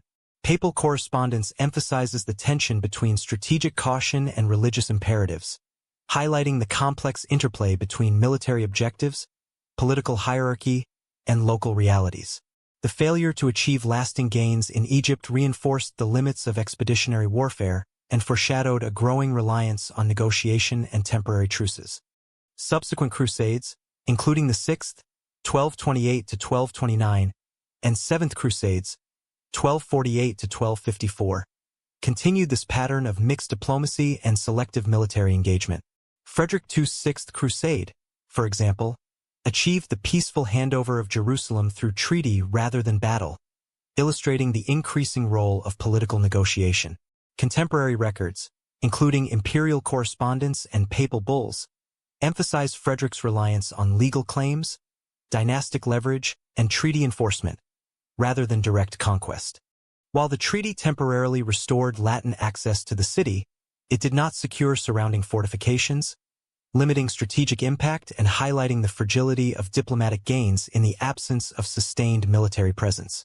The Seventh Crusade, led by Louis IX of France, returned attention to Egypt but again met with logistical and operational failure. Crusader forces captured Damietta in 1249, yet attempts to advance toward Cairo faltered due to extended supply lines, organized Ayyubid defense, and disease among European contingents. Ibn Wasil and other Egyptian chroniclers note the strategic use of fortifications, river crossings, and coordinated local resistance to isolate Crusader forces. Louis IX's eventual capture and ransom demonstrated both the human and financial costs of repeated expeditions and the declining efficacy of traditional military objectives. By the mid-13th century, Crusader objectives were increasingly circumscribed by political realities. Coastal enclaves, particularly Acre, Tyre, and Beirut, were heavily dependent on maritime supply and European reinforcements. Diplomatic agreements with Muslim rulers, temporary truces, and negotiated trade concessions became central to survival. Latin chroniclers and merchant records document recurring treaties, tribute payments, and regulated pilgrim access, underscoring that negotiation had become a primary tool for maintaining authority. These arrangements reflected both the practical limitations of Crusader power and the strategic acumen of Muslim leadership in leveraging military and economic superiority. Internal challenges compounded external pressures. Latin states faced succession disputes, factional competition, and resource scarcity, reducing the capacity for sustained military engagement. Feudal obligations were increasingly difficult to meet, particularly in the context of repeated losses and reliance on distant European support. Letters from local lords and papal correspondence highlight tensions between regional authority, centralized governance, and the operational demands of frontier defense. These structural weaknesses constrained the effectiveness of subsequent crusading expeditions, making negotiation an operational necessity rather than an elective strategy. The Mamluk rise in Egypt during the mid-13th century further eroded Crusader prospects. Military reforms, disciplined armies, and effective use of cavalry and infantry allowed Mamluk rulers to consolidate control over strategic points along the Nile and Levantine coast. Chronicles describe the capture of key fortresses, systematic elimination of Crusader outposts, and enforcement of territorial integrity. The combination of administrative capability, disciplined forces, and strategic foresight ensured that negotiations increasingly reflected asymmetrical power relationships. Crusaders were compelled to seek truces and concessions under conditions dictated by Muslim authorities. Economic considerations reinforced the dependence on diplomacy. Coastal cities required access to trade networks for survival, including provisions, reinforcements, and revenue from commerce. Venetian, Genoese, and Pisan merchants played critical roles in maintaining supply lines, facilitating communication with Europe, and negotiating local agreements. Latin records emphasize the necessity of balancing military objectives with economic sustainability, reflecting the interdependence of trade, diplomacy, and military operations in sustaining the Crusader presence. Ultimately, the pattern of repeated military failure and reliance on negotiated settlements revealed the structural unsustainability of the Crusader states.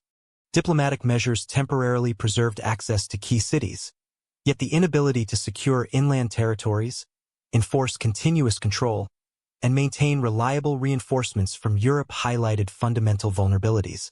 By the late 13th century, the combination of internal division, external military pressure, and reliance on negotiated agreements rendered the Latin states increasingly precarious and dependent on fleeting political circumstances. WY 1291, the Crusader experiment ended, as disciplined military power, strategic planning, and political unity allowed the Mamluks to systematically reclaim territory across the Levant. The mid-13th century saw the emergence of the Mamluks in Egypt as the preeminent military and political power in the eastern Mediterranean. Originating as slave soldiers under the Ayyubid sultans, the Mamluks seized effective control following the death of Turan Shah in 1250, consolidating authority under leaders such as Aybak and, subsequently, Sultan Baybars, r. 1260 to 1277. Contemporary Arabic chroniclers, including Al-Makrizi and Ibn Taghriberdi, detail the rapid institutionalization of Mamluk governance, emphasizing disciplined military organization, administrative centralization, and systematic frontier defense. The Mamluk army, composed primarily of heavily armed cavalry supported by archers and infantry auxiliaries, was maintained through a hierarchical system of recruitment, training, and rotation that allowed sustained campaigns against both Crusader and Mongol forces. Baybar's military strategy prioritized the elimination of Latin enclaves along strategic coastal and inland routes. Castles, fortresses, and towns that had long supported Crusader operations became primary targets. Between 1265 and 1271, Baybars conducted a sequence of sieges, including the capture of Arsuf, Haifa, and Caesarea. These operations combined artillery bombardment, controlled encirclement, and exploitation of local alliances. Archaeological evidence confirms systematic destruction and reconstruction of fortifications, illustrating that Baybar's campaigns were methodical rather than opportunistic. The capture of each fortress reduced the Crusaders' operational flexibility and limited resupply capabilities from Europe. The culmination of Mamluk expansion occurred at Acre in 1291. Acre served as the primary stronghold of the Crusader states following earlier losses and was heavily fortified, with thick walls, towers, and bastions.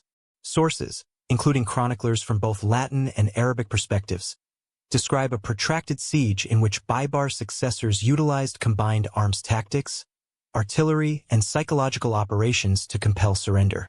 Coordination of infantry, cavalry, and siege engines, alongside cutting off maritime support and supply, exemplified the Mamluk emphasis on integrated military operations. After weeks of combat, the city fell, effectively ending the Crusader presence in the Levant. The fall of Acre marked the systematic conclusion of Latin territorial authority. Latin populations were evacuated, enslaved, or dispersed, while religious institutions, fortifications, and civic infrastructure were absorbed or destroyed. Chroniclers note the psychological impact of the city's loss, with reports of panic, flight, and rapid collapse of remaining defensive positions along the coast.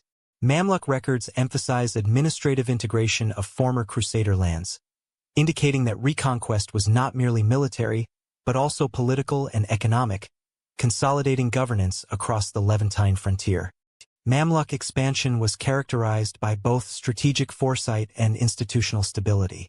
The military was closely linked to governance, ensuring that captured territory could be integrated, defended, and administered efficiently.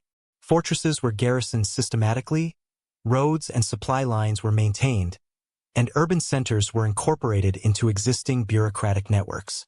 This structural capability allowed successive campaigns to achieve cumulative effect, demonstrating that the Crusader state's final defeats were the result of sustained organizational superiority rather than isolated battlefield engagements. The decline of Crusader power also reflected broader systemic limitations within the Latin states. Dependence on European reinforcements, fragmented command structures, and overextension along exposed coastal positions rendered Latin polities vulnerable to concentrated Mamluk campaigns. Even fortified strongholds such as Croc de Chevaliers and Montfort were strategically isolated, requiring extensive coordination and resources to defend effectively. The Mamluks exploited these weaknesses through simultaneous operations across multiple fronts, gradually undermining Latin capacity to resist. Economic and logistical factors further constrained Crusader resilience. Coastal cities required consistent supply from Europe for manpower, arms, and provisions. Mamluk control over inland routes, combined with naval harassment by Mediterranean powers aligned with Egypt or independent of European coordination, reduced the efficacy of these supply networks. Merchant records and correspondence from Venetian and Genoese sources indicate that trade, essential for the maintenance of fortifications and garrisons, became increasingly unreliable, reinforcing the strategic advantage of Mamluk forces. The fall of Acre and the prior systematic reconquest of Crusader fortresses illustrate the broader strategic implications of Mamluk consolidation. Latin losses were not merely local or episodic. They represented the collapse of a networked system of military, economic, and administrative structures that had sustained Crusader presence for nearly 2 centuries. The combination of disciplined armies, centralized governance, and coordinated long-term strategy allowed the Mamluks to decisively end Latin territorial ambitions in the Levant. Although military defeat marked the conclusion of the Crusader states, the crusading movement continued to exert influence in Europe and the Mediterranean. Papal rhetoric, military orders, and cultural memory preserved the ideal of crusade, even as practical territorial control waned. The Mamluk reconquest demonstrated the limits of distant intervention and highlighted the structural vulnerabilities of externally dependent polities, offering enduring lessons on the interdependence of military, political, and logistical systems in medieval conflict. Crusading outlived its political relevance, as sustained failures, logistical strain, and shifting priorities gradually eroded both European enthusiasm and institutional commitment.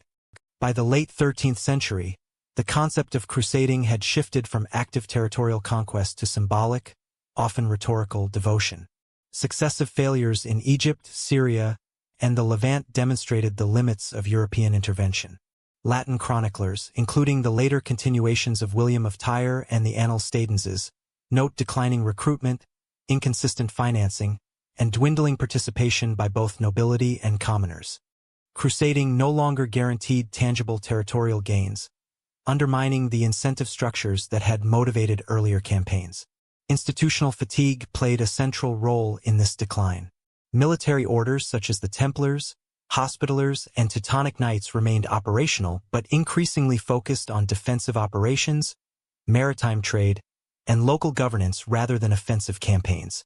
Financial records from the Templars indicate expenditures prioritized fortress maintenance, garrison salaries, and procurement of supplies rather than preparation for distant expeditions. Papal correspondence reveals repeated exhortations to raise new campaigns, yet actual mobilization consistently fell short of intended objectives, reflecting both logistical limitations and waning societal support for crusading ventures. Political fragmentation in Europe further weakened crusading momentum. Rivalries among monarchs, competing dynastic claims, and intermittent conflicts across the continent diverted attention, manpower, and resources away from the eastern Mediterranean. The decline of unified leadership meant that crusading initiatives were often poorly coordinated, limited in scale, or delayed. Documents from French, English, and Holy Roman Empire archives illustrate repeated postponements, partial mobilizations, and shifts in strategic priorities, underscoring that crusading was increasingly subordinated to local and regional concerns rather than centralized religious objectives. Economic realities compounded these challenges. Sustaining long-distance campaigns required consistent funding for ships, provisions, and mercenary forces. The diminishing returns from crusading, particularly after repeated failures in Egypt and the Levant, reduced European willingness to invest in new expeditions.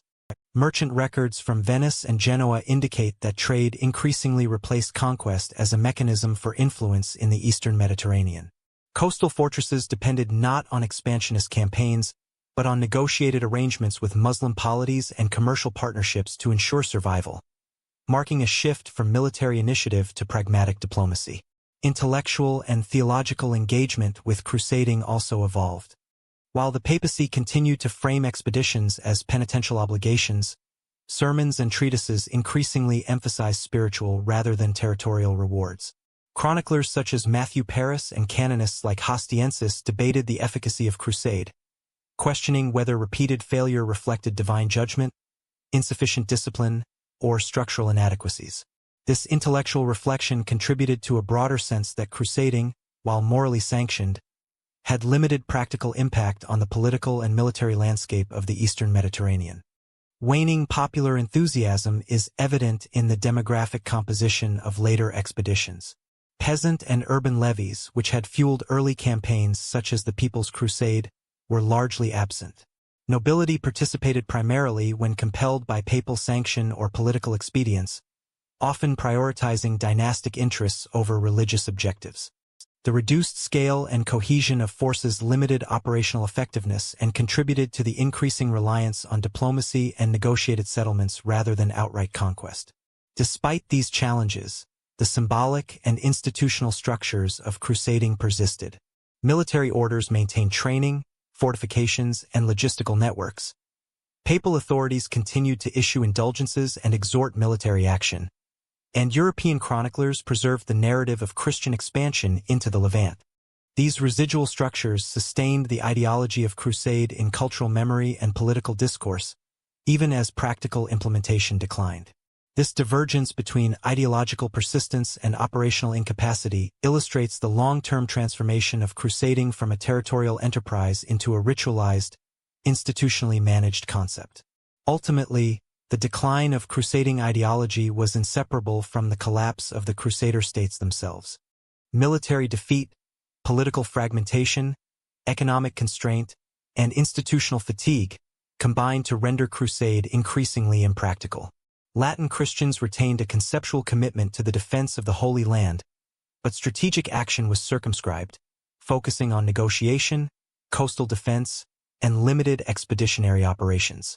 This transition marks the end of crusading as a tool of territorial expansion while preserving its role as a moral and cultural reference point within European Christendom. The Crusades reshaped Europe more than the Near East, influencing economic networks, political consolidation, and the emergence of centralized authority across the continent. The Crusades generated sustained economic interaction between Europe and the eastern Mediterranean. Italian maritime republics, particularly Venice, Genoa, and Pisa, profited from transporting crusading armies, provisioning ports, and facilitating trade. Ship manifests, port records, and commercial contracts demonstrate a dramatic expansion in maritime commerce during the 12th and 13th centuries. Venice, for example, leveraged its transportation of crusaders and material goods to secure trading privileges in former Byzantine territories, establishing long-term footholds that transformed urban economies and contributed to the growth of mercantile elites. Crusading expeditions also stimulated financial innovation in Europe. The logistical demands of funding long-distance campaigns encouraged the development of credit instruments, banking networks, and centralized taxation. Papal indulgences, which granted spiritual remission for financial contributions to the crusading effort, reinforced the integration of religious obligation and fiscal policy. These mechanisms allowed European states to mobilize resources on an unprecedented scale, setting precedents for later fiscal and military organization. Documents from royal chancelleries reveal systematic collection of crusade taxes, registration of loans, and auditing of expenditures, demonstrating the administrative sophistication induced by sustained military campaigns abroad. Political consolidation followed economic expansion. Participation in crusading facilitated the accumulation of prestige and authority by monarchs, strengthening the nascent centralized state. Kings such as Philip II of France and Richard I of England enhanced administrative control over vassals, improved legal systems, and strengthened bureaucracies to support overseas operations. Historians note that the Crusades provided both opportunity and justification for increased royal authority, as nobles temporarily absent on campaign allowed monarchs to assert greater domestic control. Chronicles and legal codes from the period illustrate reforms in taxation, military levies, and territorial governance that were catalyzed, in part, by the exigencies of mobilizing for crusade. Urbanization benefited from these developments. Coastal towns and inland cities experienced growth due to increased trade and the influx of returning crusaders, merchants, and artisans. Archaeological evidence shows expansion of fortifications, marketplaces, and civic infrastructure in cities such as Marseille, Genoa, and Lübeck. Crusading routes also encouraged the development of new roads, bridges, and ports, facilitating regional integration and contributing to broader European connectivity. Increased trade in spices, silk, and other Eastern commodities directly enriched European economies, while integrating them into trans-Mediterranean networks. The Crusades also influenced the evolution of legal and military institutions. The experience of organizing multinational forces, coordinating logistics, and maintaining garrison fortresses informed the development of professional armies and standardized military obligations in Europe. Feudal systems adapted to accommodate the requirements of distant campaigns, including the codification of vassal service, remuneration, and succession protocols. Treatises on siegecraft, military engineering, and naval operations circulated more widely, reflecting knowledge transfer derived from engagement in the Eastern Mediterranean. These technical and administrative gains outlasted the territorial ambitions of the Crusader states themselves. Cultural exchange accompanied economic and military interaction. Returning crusaders and merchants introduced Eastern technologies, architectural styles, and intellectual currents to Europe. Arabic texts on medicine, mathematics, astronomy, and philosophy were translated into Latin, often in port cities such as Toledo and Sicily, facilitating a broader European intellectual revival. Artifacts recovered from Crusader territories, including textiles, ceramics, and metalwork, reflect both aesthetic influence and practical adaptation, demonstrating the integration of material culture into European consumption patterns. The Crusades also shaped religious institutions within Europe. Papal authority was reinforced through the promotion of crusading ideology, the granting of indulgences, and oversight of expeditionary organization. Monastic and military orders, including the Templars and Hospitallers, expanded both in Europe and in the Levant, establishing administrative networks, training programs, and financial systems that persisted beyond the crusading era. These institutions contributed to broader societal structuring, from land management to charitable activity, integrating crusading principles into long-term organizational frameworks. Political ramifications included both state centralization and interstate tension.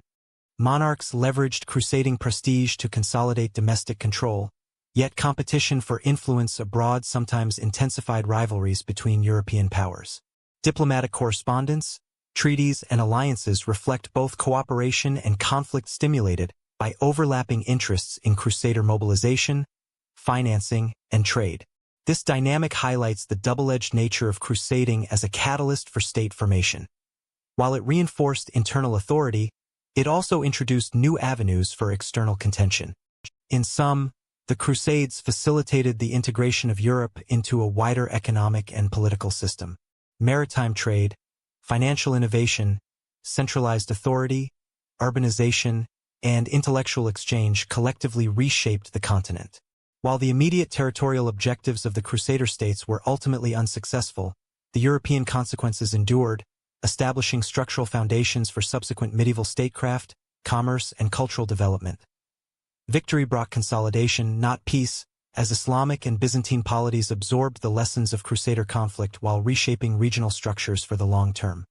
The Crusades profoundly affected the Eastern Mediterranean, but the primary beneficiaries were regional powers capable of integrating military, administrative, and economic lessons. In the Islamic world, Ayyubid and later Mamluk authorities consolidated control over Egypt, Syria, and the Levant. Chroniclers such as al-Makrizi and Ibn Wasil emphasized the systematic reconstruction of fortifications, urban centers, and trade networks previously disrupted by Latin incursions.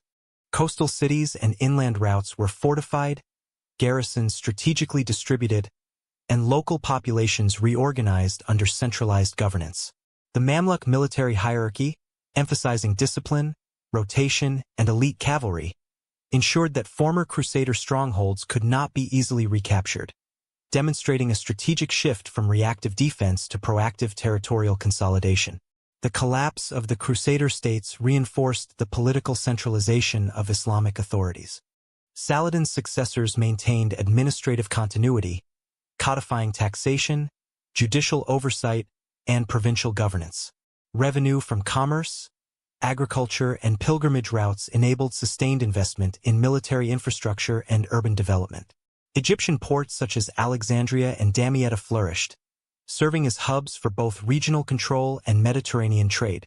This economic strength facilitated the projection of power across the Levant, constraining European intervention and securing the political longevity of Islamic regimes in the region. Religious and ideological consolidation accompanied these structural changes. Sunni orthodoxy, reinforced through educational institutions and religious endowments, strengthened the legitimacy of ruling authorities. Mosques, madrasas, and charitable institutions were systematically patronized, providing both spiritual guidance and social cohesion. Chroniclers note that repeated exposure to Latin incursions underscored the need for unified authority and ideological coherence. Islamic rulers framed defensive warfare as legitimate jihad, integrating territorial defense with broader doctrinal and social objectives. This combination of military, administrative, and ideological consolidation enabled durable regional control in the post-Crusade period. Byzantium, despite earlier disruptions from the Fourth Crusade, experienced parallel processes of recovery and adaptation. The Latin sack of Constantinople in 1204 fractured imperial authority, but successor states, the Empire of Nicaea, the Despotate of Epirus, and the Empire of Trebizond, preserved Byzantine administrative and cultural continuity. Nicetas Choniates and later chroniclers describe efforts to reclaim territory, restore fortifications, and maintain diplomatic networks. Nicaea's recovery of Constantinople in 1261 under Michael VIII Palaiologos restored the imperial capital, but highlighted the fragility of centralized authority in the face of internal factionalism, Latin claims, and external threats. The Byzantine response to the Crusades emphasized institutional resilience. Administrative practices, military organization, and urban planning were adapted to address vulnerabilities exposed during Latin occupation. Fortifications were reinforced, taxation systems restructured, and provincial oversight strengthened. Military reforms emphasized professional corps and strategic reserve deployment rather than reliance solely on feudal levies. Byzantine rulers integrated lessons from both Latin and Islamic military practices, blending defensive engineering, intelligence gathering, and diplomacy to safeguard borders and urban centers. Economically, both Islamic and Byzantine territories benefited from the long-term integration of Mediterranean trade networks catalyzed by the Crusades. European merchants continued to participate in commerce, but the balance of power shifted toward regional authorities capable of controlling ports, roads, and market access. The stability provided by Mamluk and Byzantine governance allowed for the systematic collection of tolls, the regulation of trade, and investment in infrastructure such as bridges, roads, and fortifications. Archaeological evidence from Aleppo, Damascus, and Constantinople illustrates urban renewal and fortification projects completed in the decades following Crusader incursions. The Crusades also reshaped demographic patterns in the Near East. Displacement of Latin settlers, population losses during sieges, and the movement of refugees contributed to the reorganization of urban and rural settlements. In many cases, Muslim authorities resettled populations strategically to consolidate control over contested areas. Such population management enhanced both economic productivity and defensive capacity, reflecting a deliberate approach to long-term governance informed by the experience of repeated military incursions. Diplomacy emerged as a critical component of regional stability. Treaties, truces, and negotiated access to ports and pilgrimage sites became regularized mechanisms for managing relations between Muslim polities, Byzantium, and Europe. Documents preserved in Ayyubid and Mamluk archives record detailed agreements concerning tribute, trade rights, and religious access. By formalizing interactions, regional powers reduced the likelihood of uncoordinated conflict, while maintaining leverage over European actors whose capacity to project force was declining. The Crusades' impact on military organization was also enduring. Both Mamluks and Byzantines codified strategies for siege warfare, cavalry deployment, and garrison management. Fortresses captured and held during the Crusades were upgraded, incorporating lessons learned from Latin engineering and combat tactics. Military manuals and chronicles preserved operational knowledge, which influenced subsequent campaigns against external threats, including Mongols and rival Islamic dynasties.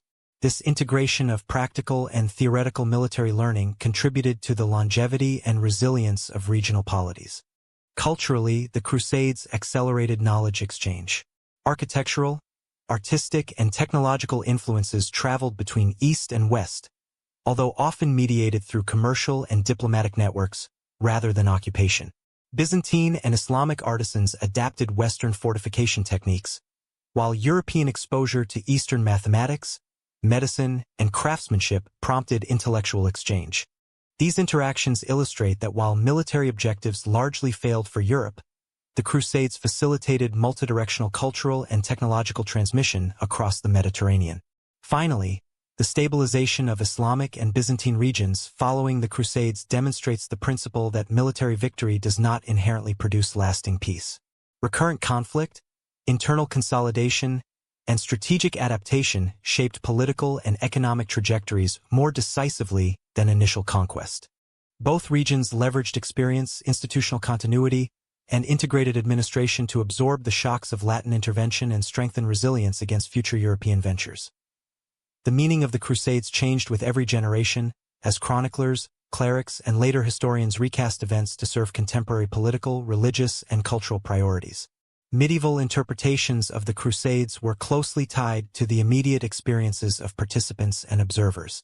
Latin chroniclers such as William of Tyre, Fulcher of Chartres, and Geoffrey of Villehardouin emphasized the moral, religious, and providential dimensions of crusading. Their accounts often framed events as manifestations of divine will, depicting victories as evidence of God's favor and defeats as tests of faith or punishment for sin. These narratives served both to legitimize the Crusader states and to instruct future generations on the proper conduct of Christian warfare, blending historical record with ethical and theological reflection.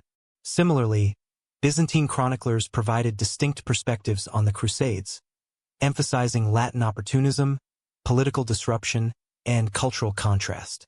Nicetas Choniates, writing after the Fourth Crusade, highlighted the destruction of Constantinople and the destabilizing impact of Western intervention. His accounts portray Latin armies as both militarily capable and strategically short-sighted, emphasizing the consequences of religiously justified violence on Christian polity.